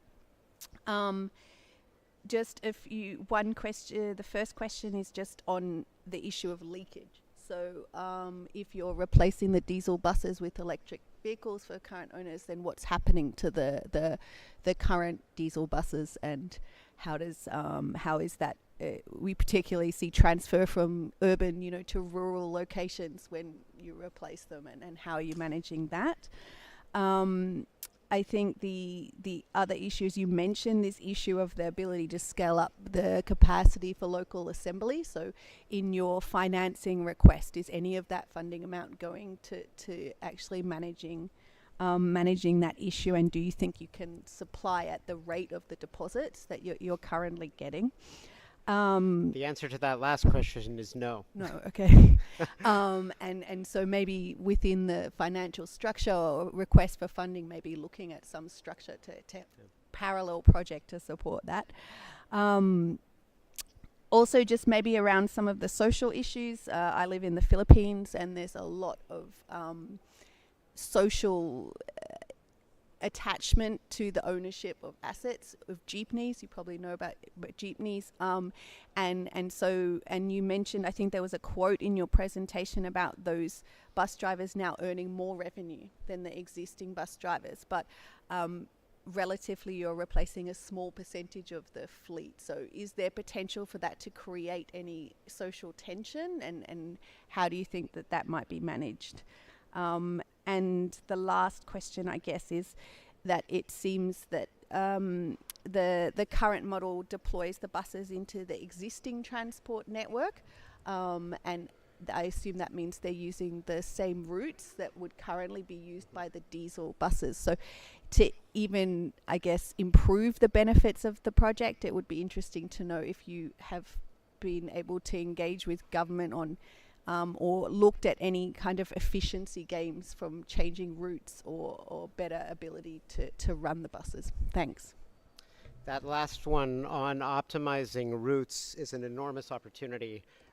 We have initially engaged with government, but it's a very politically fraught area. So for the time being, we're really playing into the existing ecosystem.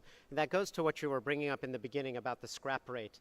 So right now with diesel buses, so there's 20,000 diesel buses operating in Nairobi. They have a 10% fleet turnover rate. So every year we have a new bus market in Nairobi of 2,000 buses, where 2,000 of those buses are sold off. They might be sold, like you said, to secondary cities. They might become trucks once again. Most of our buses are actually converted trucks. So this is already happening. And right now, as Basigo, we're simply competing for that business. Those buses that are already being replaced, how can we outcompete new diesel buses in that market? But I think you bring up a really interesting point, because ideally what we would like is to accelerate the rate of transition. So right now, the government of Kenya has a stated goal of 5% of the fleet should be electric by 2026. And actually, ideally, 100% of the fleet should be electric by 2030. From a climate perspective, it would be great if we could do that even faster. But that now we have to deal with exactly that question. What happens with those old diesel buses? What do you do with them? And I don't think we have a good answer to that right now. You asked the other question about local assembly. And so when I was saying that, no, we can't, the one advantage we have in most sub-Saharan African countries is that there is some level of commercial vehicle assembly already taking place. So we don't need to build a new manufacturing plant.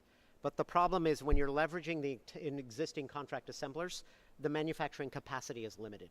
And so to ultimately be able to meet the rate of demand, I just have to highlight, though, how exciting is it that we have a renewable energy technology with significant climate impact where we can't supply fast enough right now. That's our problem. So that's an exciting position to be in. Ultimately, yes, we are going to need to probably build our own plant long term in order to be able to meet this demand sufficiently. So manufacturing is a key constraint.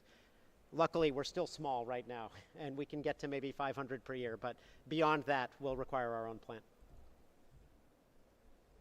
Maybe if I can just respond quickly. So I think I work for an MDB, right? So one of the advantages potentially of engaging with the MDB is not necessarily just the financing around your project, but how you can leverage the capacity of an MDB to work on some of those other parallel issues that need to be changed at the same time. And you see MDBs doing much broader kind of sectoral development approaches, where yes, they may finance, our private sector department may finance a project such as this, but our sovereign operations would be working in parallel on sector development. And I think when you are, depending which type of financiers you're engaging with, but it is worthwhile to highlight where you see those barriers that are potentially outside your control, but that other players in the market can potentially help you address.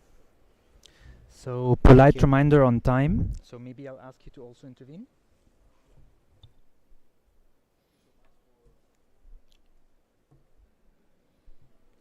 Thank you, Chanel. Yeah. Thank you so much for that great project, for presenting it here. Congratulations. It is so much needed, and I think that this is one of the things that give us hope still on the transformation that we need to do to achieve the goals that we have, all of us. From the perspective of the carbon credits that you mentioned, around $15 per ton that you were mentioning before, first question is, where did you come with that price from? Second thing I would suggest, I don't know, I see it because I see it a little bit overpriced with the current market, but we can work. It can be worked out. But I mean, just to make the economical, let's say, proposal correct. I don't know how is it in the involvement of the government of that part as well in the carbon market, because it is very important.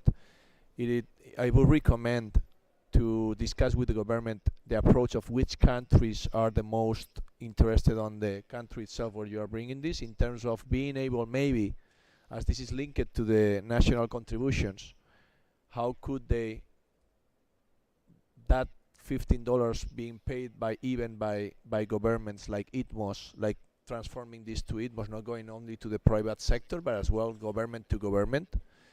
Second thing. Third thing, happy to list your project on our marketplace, Climate Trade, which is the biggest in carbon credits worldwide.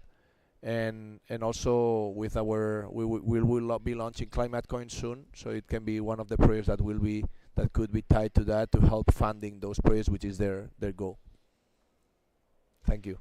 Great. Yeah, and as I mentioned in the end, so we're raising $35 million right now, but ultimately to get to 1,000 buses, we need $174 million with that same general split of debt and equity. But what's not included in there is that we are looking for 10% of that capital stack to come from carbon. How did we get to $15 a ton? It's really from discussions right now. I think we're trying to be a bit aggressive since we're still certifying. We will see if we're able to get to $15 a ton. But that is an assumed voluntary market price. We have begun engaging with the Climate Envoy's office in Kenya, and Kenya has just passed its carbon regulation.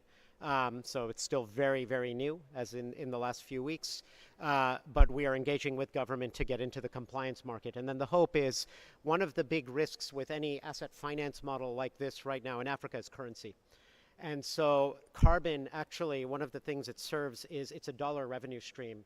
And so it helps to offset a little bit of that currency risk that we are seeing across the continent right now. So please, be very excited to engage with you on the marketplace, and anything we can do to raise carbon, we pass on as lower cost to the operator to further incentivize them to adopt this technology. Congratulations, very well prepared, and that's a great project. Thanks. Well, thank you very much. I think clapping is now in order. And thank you very much for making it easy for me. I just had to watch. So I think on this note, we're like 5 minutes behind schedule. Up to 10 minutes is polite, but we want to catch the plenary at 2:30. So I will kindly ask the next presenter from Fiji to join us on stage. I will ask the technology team to bring out the next slide, please.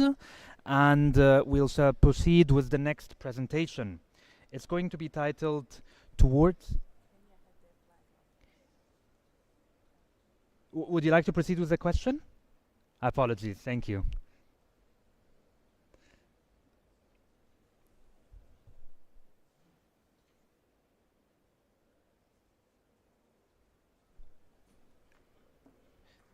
So please proceed with the question, the dear delegate from Kenya, until we get the delegate from Fiji ready to present. Floor is yours.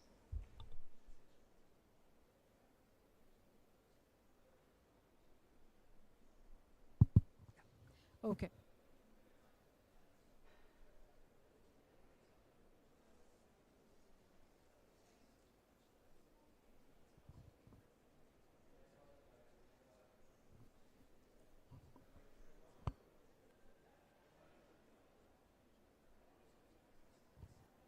Thank you. Can you hear me now? Okay. Thank you very much, moderator and all the panelists. And I just wanted to appreciate for giving Kenya, on behalf of the government of Kenya. I work for the government, the Ministry of Environment, Climate Change and Forestry. Gone off again.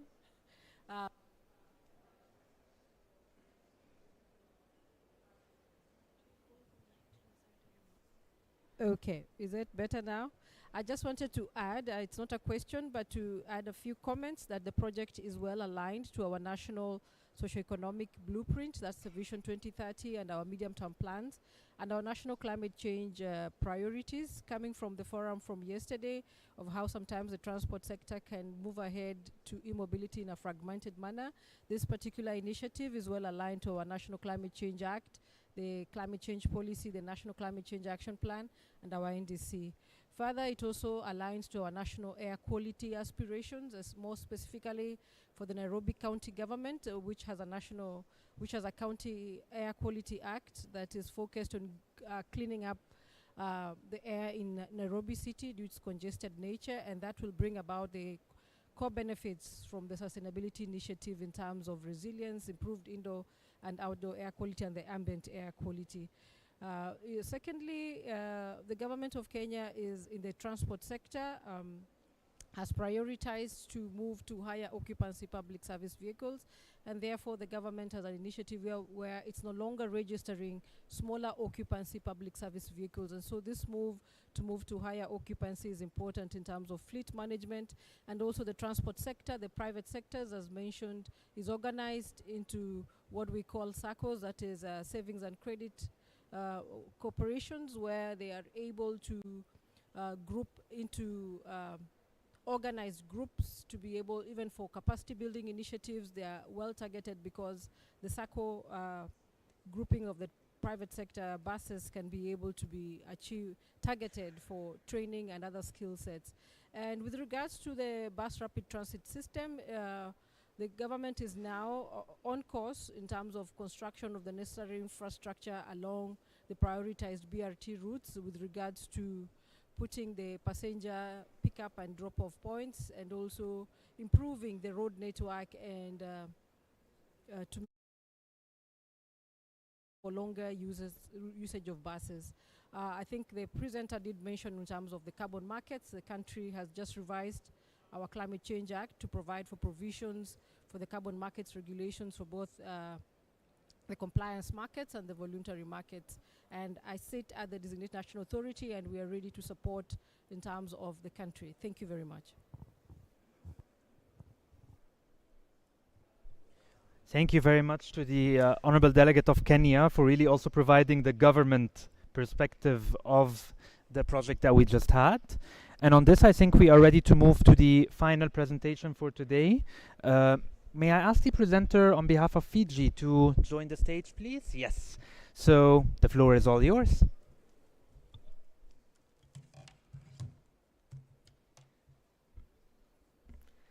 Thank you very much.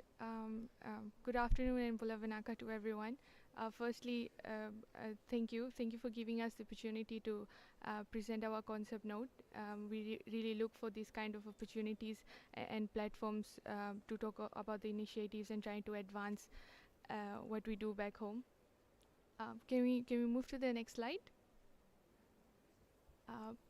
Yes. So the project just provides some context into Fiji and Fiji's NDCs. So we've set a 2030 target of 30% carbon dioxide emission reductions from the energy sector, and our emissions tell us that in that contribution to the energy sector, land transport is responsible for a chunk of it. And this data is from our third national communications, but our most recent data, which is not yet published, show us that percentage there is even more. So naturally, most of our efforts for climate change mitigation are in that sector itself. And we've built ambitious plans not only to decarbonize but also build resilience. So Fiji, we are very considering that we are very vulnerable to the climate impacts, the frequency of cyclones increasing and all. So the need to build resilience is more important. But we also are very exposed to the fluctuations in fuel supply, global fuel supply. So the apparent need to look at our energy and transport systems and try and find ways to decarbonize and build a more resilient transport system. I hope you can read the project and the mitigation reduction potentials from the project. So the project duration is 5 years, and the project lifespan is about 10 years. Can we move to the next slide?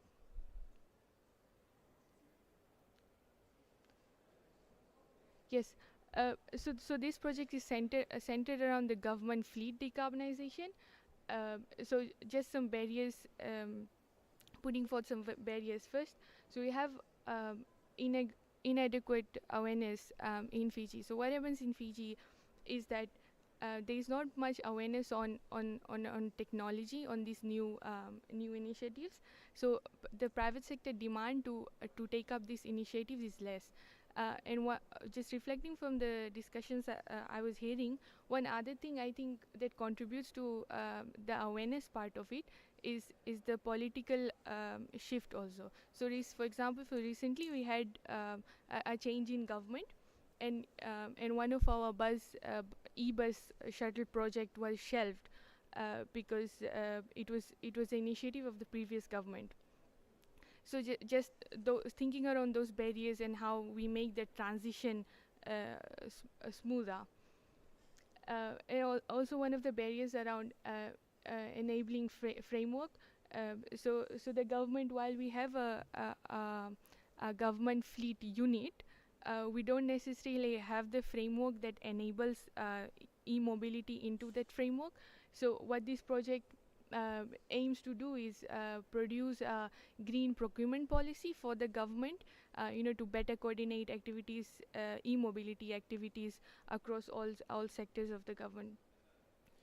And then also one thing we realize with the development of our Climate Change Act is that we've mandated in our act to decarbonize the transport sector, and sort of put out that we need to have strategies to decarbonize.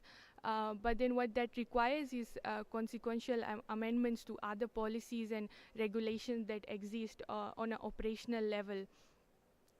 And so the need to revise existing policies to include battery subsidies, special EV, and so forth. And on capacity, so right now we don't have a lot of capacity, or I would say training in terms of dealing or absorbing the EV technology. And one thing I highlighted yesterday in one of our breakout groups was also what Fiji is right now facing is the loss of skilled workers to neighboring developed countries. And what that does is, you may develop the capacity in the e-mobility space, but then when they leave for greener pastures, you're back to square one. And so that so the capacity building is a bit tiresome and repetitive. Yeah. So financial considerations for this project. So this project basically is aiming to purchase 54 EVs for government. So we have about 27 line ministries and two per government ministries, along with the charging stations that are powered by renewable energy source. And also the other financial consideration is the engagement with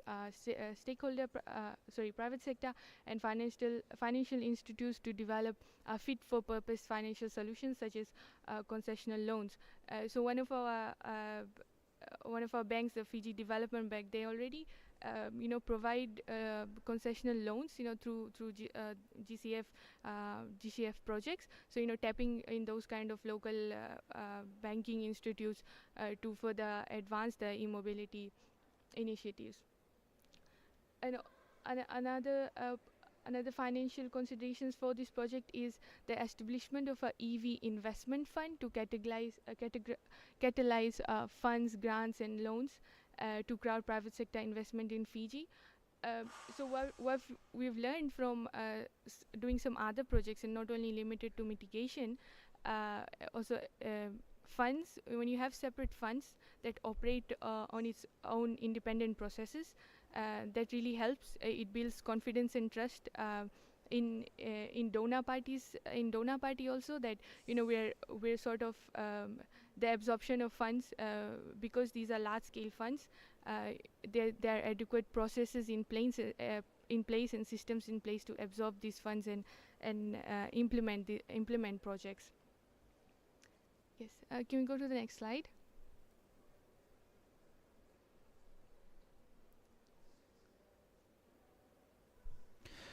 While the next slide comes, just a polite reminder on time. Who's holding the slides? Oh, sorry. Thank you. Yes, so just setting out national context, as I said, NDC target NDC target of 30% reduction. That's about 137,000 tons of CO2 equivalent. And so policies and plans, aligned with national development plans. Our recent national energy policy, which also speaks to 50% transition of government fleet to EV. And then, along with these things, and in order to implement these policies and plans, we've also set in place a lot of initiatives, pre-feasibility studies. So for the government fleet, we had last year we had done a pre-feasibility study that looked at that aim to provide an evidence-based model to transitioning the four-wheelers in the government fleet to electric.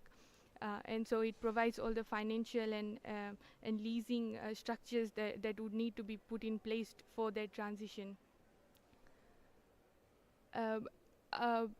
Along with that, we are doing some work in the e-mobility space on route prioritizations. So seeing how charging infrastructures where they are best placed around our islands, we're a bit scattered. So finding the most suitable routes for that development of that infrastructure. Yes, I think we can move to the next slide. Yeah, so you'll see on the top some 30% of the component is of technical assistance. So really the readiness to develop the project. So as I mentioned earlier, the green policy, and also work around standards, developing standards for absorption of e-mobility, electric vehicle standards. So the project it's not financed by private sector due to various barriers. So what the government did in Fiji last year was put a subsidy on for EVs. But that was reversed or taken back this year because there was not any uptake, not enough uptake.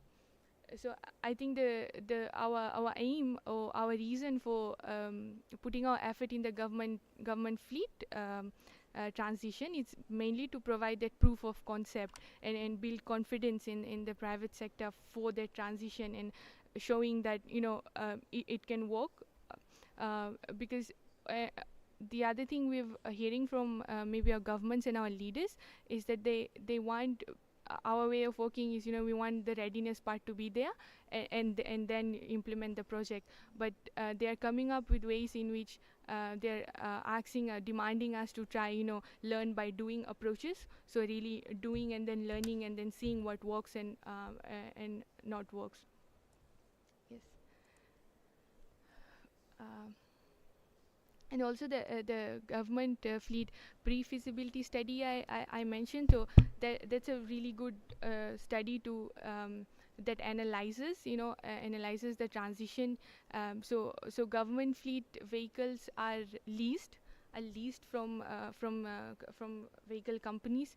And so what that study really did was identify, make an economical sense of the transition. So for example, if you want to get the return on investments, the lease term for government fleets needs to, instead of 2 years, it needs to go up to 4 years. So elements like that. And then we need this project, we hope to address policy barriers, specifically around the government procurement policies.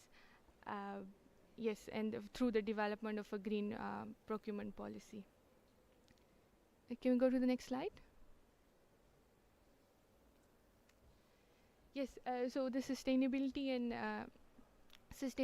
exit strategy. So the project will build capacity of stakeholders, including private sector, because what happens in Fiji is when the government fleet is the SUVs, they are used for a bit, they transition into the public. So the public are they have that opportunity to buy that vehicle at, of course it's a used vehicle. So we so just thinking around the terms of when you have EVs, and then eventually these EVs will also be absorbed into the by private owners. Yes, the project will purchase 54 EVs and construct 40 charging stations, which is a capital investment, triggering further investments and building confidence in EVs. So the government green procurement policy will reverse the flow of funds from fossil fuel powered vehicles to EVs for the government fleet. Can So I it ask also you hopes to to bring the presentation to a close, please, so that we get some time for the advisory panel? Oh, okay, sorry. Thank Yeah, you. I think maybe I'll leave it there. Just one more important point. So we have a interministerial national committee on e-mobility. So we meet about every month now to discuss these various projects, because what we've realized in this past year is that we have a lot of projects, and the need to synergize and see how we coordinate these activities is important. Yes, I think I'll leave it there. And just one more thing, we also made the submission to the mitigation action facility, so there's a detailed project concept note of this, and yes, thanks.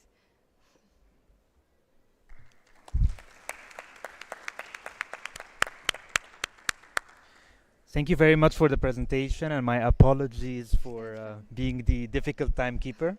I was raised in German hand, so I have a small German sitting on my left hand. So I want to take two quick questions back to back from the audience, and then we will take the first question from the advisory panel. We will group the questions to be able to really maximize the discussion value in the limited time we have. So from the dear delegates, do we have any questions from the room? Any raised hands? We have a question from the delegate on the upper right corner. Can we get her a mic, please? Do we have ushers in the room? Well, I feel abandoned here, my friends.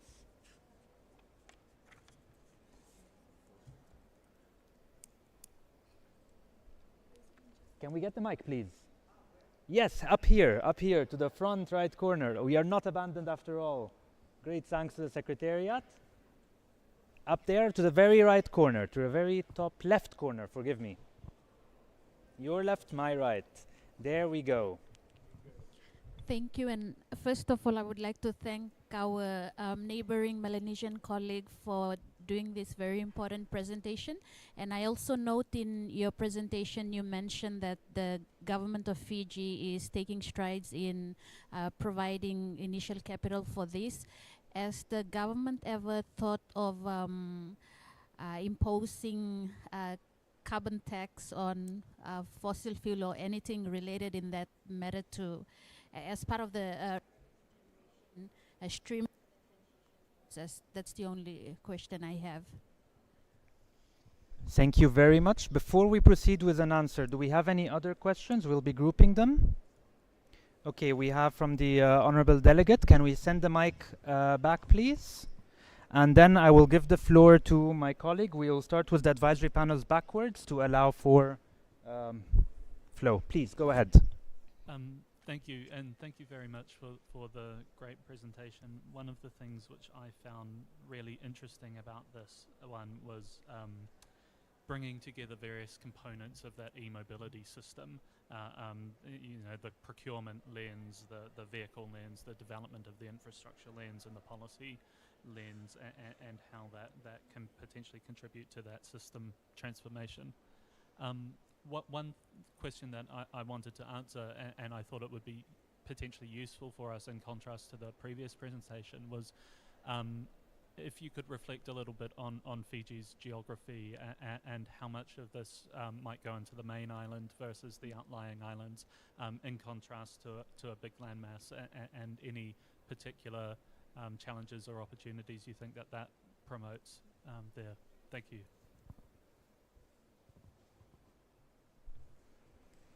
Thank you very much to the honorable questions for the questions. Shall we maybe proceed with the first comment from the advisory panel, and then we answer all three at the same time? Thank you.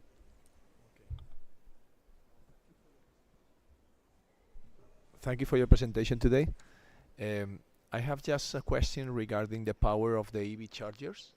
So how much power do they have? Is it 7 kilowatts? Is it 22 kilowatts? Is it 150 kilowatts per charging station?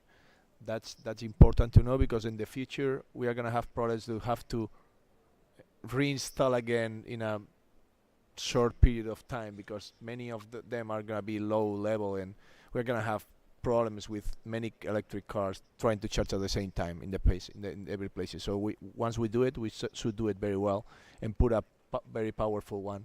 Second one is if it's a EV pure, if the energy comes from renewables, which type of renewables are powering these charging stations. I don't know if you spoke about this, but I didn't get it. Sorry. That's my two main concerns. Thank you. Yeah, that's it. Maybe I'll just go answer your question first because it's fresh in my mind. So the power of the charging stations, I exactly can't remember. I'll have to look back at the detailed concept note. But just when you said that, there's a private company. They've procured about 7 to 8 electric vehicles in Fiji, and they're and also taxis. So what they've done is install smart chargers, which help to sort of give a estimate of the load of the energy charge, and tell you that okay, you need to go to another charger or something like that. But I can come back to you with the detailed information on that. And on the renewable, so as per the concept note, it's solar, but there are opportunities for hydros as well, because Fiji's energy mix is about 60% hydro, and for geothermal is very low, but there are opportunities to explore that. And we have a CIF, renewable energy integration program, that's now looking into that aspect of trying to get investments into maximizing the energy mix to absorb renewable. So there's some initiatives going around that as well. Thanks. Thank you. So maybe a reminder on the questions from the delegates. We were asked about, does Fiji have a plan for a carbon tax? And if you can tell us about the geography of Fiji and how it affects mobility. Yes, so on the carbon tax, no. I think we're in very early stages to implement or come up with something like that. But what worked really well for us is we had an environment climate adaptation levy. So there was charge on super yachts and businesses earning more than 250,000, and also tourism, because it's a large sector in Fiji. So the EKL collected by government, the tax collected from that levy was put into climate change projects, and that included mitigation projects, readiness for mitigation projects. Unfortunately, due to COVID, it was recalled back, but I think now there are plans to revive it and reactivate it. Yes. And just on the comment on the land size, so we're a bit scattered. We have 2 main islands, and so the other islands are not really the road infrastructure are not there, and the mobility is not, the car mobility is not there. So the project we're doing on the route prioritization is looking at the main highways of the mainland. Yeah. So thanks. Okay, thank you very much for the presentation. It's great to see one from the Pacific region, and particularly from Fiji being a relatively low emitter but still willing to put forward a strong mitigation program. We're a bit constrained for time, so I'll just focus on a few things. Firstly, just in terms of a bit of clarity around the structure of the project. So you mentioned that the government vehicles are currently leased. So is the objective to provide the financing to the leasing company to purchase the EVs? That wasn't very clear, so some clarity on that. I think the second one, it's relatively well known, the private sector banks in Fiji are quite conservative, and even in the renewable energy space, it can be hard to get them to have the right risk appetite. So, have you been able to engage with any of the banks and discuss their appetite for engaging in such a project? I think perhaps one last question. I also echo the delegate from New Zealand that it's fantastic that you're looking at the different elements of the project. But in terms of changing the government procurement policy beyond the funding for this particular project, would there then be funding available for the government to meet that obligation if that policy change is made? Thanks.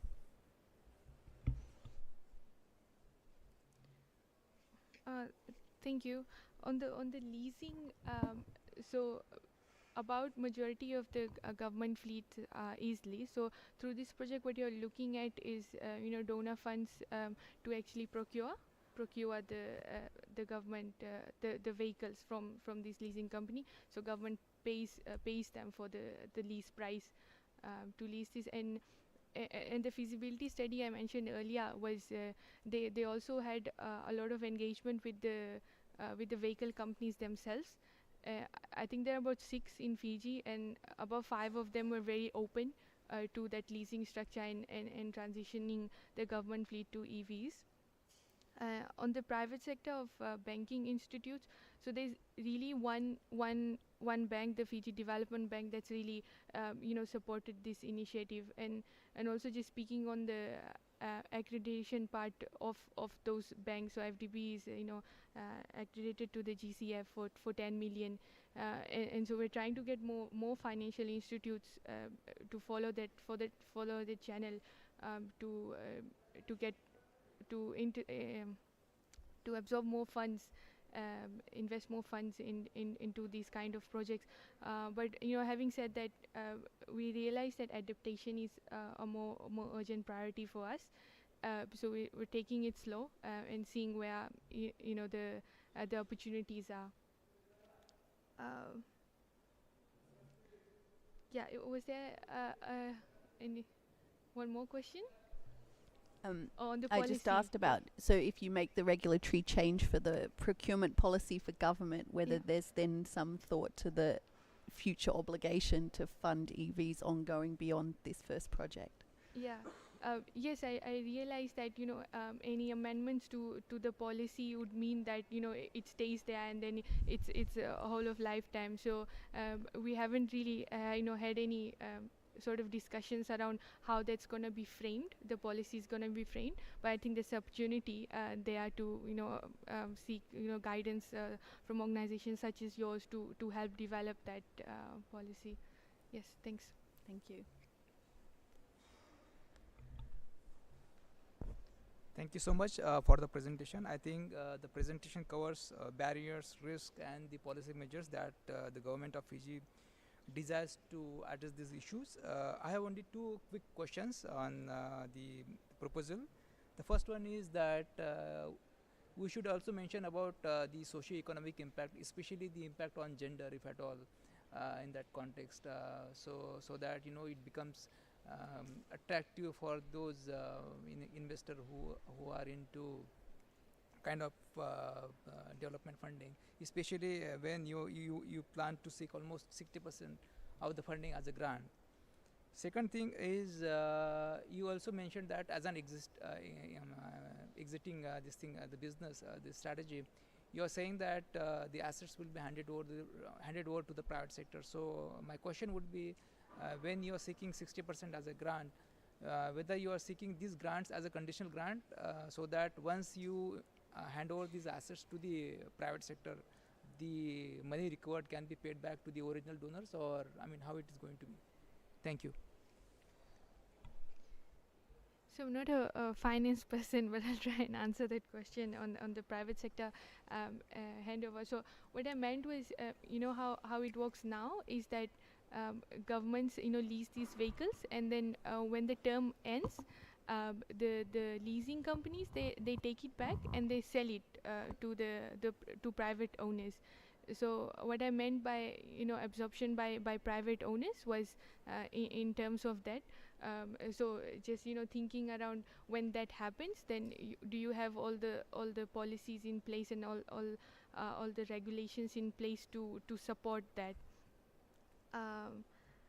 And on the socio-economic impact, I realize that it's a important component. So for the government fleet, I think we would have to go and look at the existing policies there is. So we have a national gender and social equity policy, and see how we can integrate the elements of those policies into this project. So, thanks. Thank you so much. Thanks. Yeah, thanks for this input. And I remember receiving that concept note from you, Nicole. So thanks so much for that initiative. I was quite impressed by the way you've put this project into the national context in terms of the alignment with the NDCs, long-term strategies, the National Development Plan. So I think that is a high level of ownership and embeddedness by the government, which is great. There was a bit of a question I had in terms of the mitigation potential you indicated. So the 137,000 tons, didn't quite understand how much of the 57% it would actually reduce from the country's carbon footprint. Maybe you could add that to provide some more detail. We have in our portfolio a couple of SITS projects, actually, as you might be aware, and one is in the transport sector on Cabo Verde. And one discussion we've been having with them is also that question of promoting the use of government vehicles versus public transport. And I understand the edge that you want to create awareness and trust by promoting the use of government vehicles, but it might even be more efficient to also look into options for public transport, because that, of course, once again, we've been talking about mileage of buses covered, so that would increase simply the kilometers you can run with e-vehicles, and it would simply increase the effectiveness of the whole project. So maybe considering going into buses, I think, is one thing I would recommend. I was a bit surprised with two statements that I thought might be a bit contradictory. You said this project is about proof of concept, and then on the other hand you said you're planning to establish an e-vehicle investment fund, and maybe either the project is so mature that you can already create a fund, but the way you've been describing it is maybe really rather piloting stage, and it might be a bit early days actually to create a separate fund, because it comes along with a lot of transaction costs and also time you would need to establish it. So that's maybe for a later stage, I would guess. Lastly, I think in this aspect of e-vehicles and regulatory framework conditions that need to be improved, there's a big space for cooperation between governments, and we've seen in this call for projects 2023 with the Mitigation Action Facility actually two that were presented by SPC. So they would cover a number of countries together, and we found that actually quite promising, because we believe there's a lot of work that has to be undertaken in terms of the technical assistance that's probably happening upfront to improve also regulatory framework conditions, and that can maybe be done in a very efficient way if you have a cross-country project, so join forces with other neighboring countries. That might be a good way here to join forces. Thank you. Yes, thank you. Just on the mitigation potential, I think the 137,000 was the amount for the reduction required for the 30% reduction. The actual potential is much less than that. I think it's in one of the slides.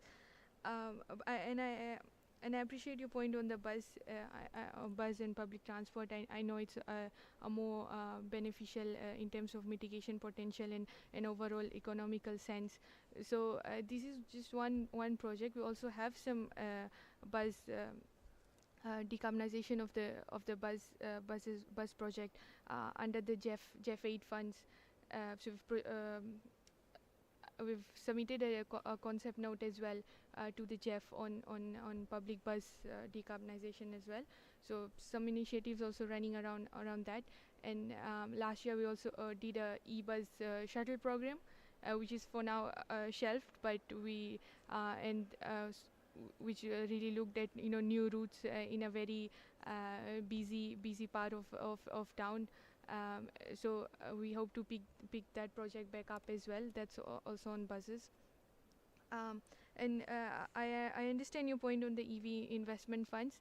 I think you're right. If this is a pilot, then we need to treat it as a pilot, and if there's a hopes to have an investment fund, you can look at it on a larger scale, or not part of a project. And on the regional bit, yes, there are opportunities for that, and we've been doing that for some of the for some cases. So we have regional organizations, SPCs, PrEP, and the Regional Pacific NDC Hub. They have a lot of technical expertise, to help the Pacific with the projects, and even though we have quite similar situations, geographical locations across the Pacific and the country, so it's a good opportunity to for the scale up element of e-mobility projects. So yeah, thank you for those points. Thank you very much.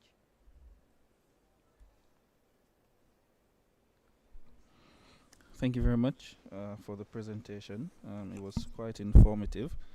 In the interest of time, I'll try to go as quickly as possible. I believe that this pilot is quite essential, because it's necessary to prove the concept before jumping in with both feet to decide if it's even viable.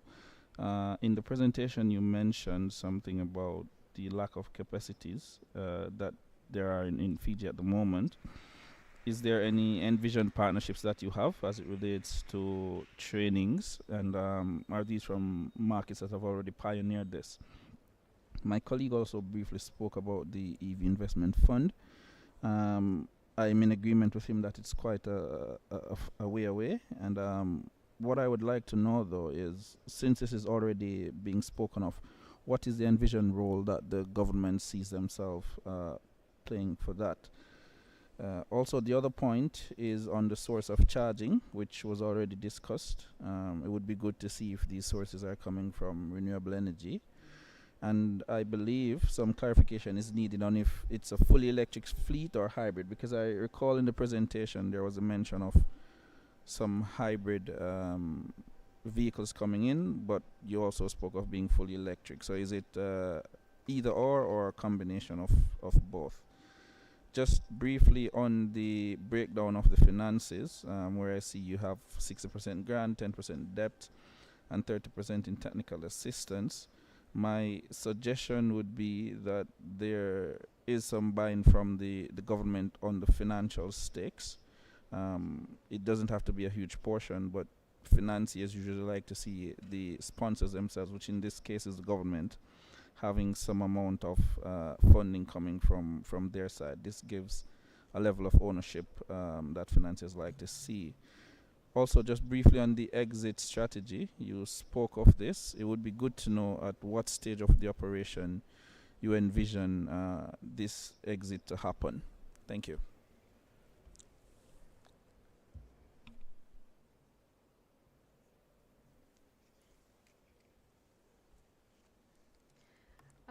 Yes, thank you. So on the capacity bit, so really what the capacity building and training that we usually do is limited to project base or ad hoc base. For example, we ran a renewable energy certification program that was for solar to engineers and local electricians. So right now it's on an ad hoc basis. We don't have anything for the e-mobility in the e-mobility space, training, and since this is in the government premises, so what the government ministries have is their own mechanics, so the structures are there to have their capacity built, and that's that. And on the EV investment funds, again, I realize maybe it's a bit too early to talk about it, but I think I can maybe explain it through an example. So we have a relocation trust fund, and it's working quite well for us. And of course, I understand that it's adaptation, and then the priority is there, and that's why the funds are coming the way in which they are coming. But the way we've set it up, it has its own financial management mechanisms and so forth.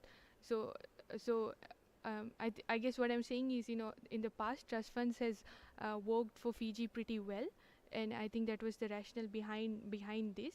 But I recognize that maybe it's an investment fund, so it needs more clarity and more fine refining towards this. On the point where is it fully electric or hybrid? So for this project, it's fully electric. But the pre-feasibility studies we did, it weighed in some options on the types whether hybrid or fully electric. So taking some points from that study would be helpful to inform this project as well. And on the government buy-in, I appreciate your point on that. I think the sense of ownership should be there when you're implementing large-scale projects. So that note is well taken. And on the exit strategy, it's good to think about the exit strategy, but I would say we're in a very initial stages of that, and a lot of things for this project is based on the other initiatives we have done. Primarily the pre-feasibility we did for the government fleet vehicles. So I'd say it's pretty too early, but there's time to develop it and further refine it. Yes, thanks. Sorry if I wasn't able to answer it very well. Thanks. Well, I think we should follow the other room and also give you a big round of applause. Thank you. We get it from 2 rooms, not 1. And on this note, I thank you very much. I thank our dear panelists, and I think that we ought to bring this session to a close. We are now invited to go to the main plenary room, so the Secretariat will usher us to the way, and thank you very much for your patience and joining us today. Thank you.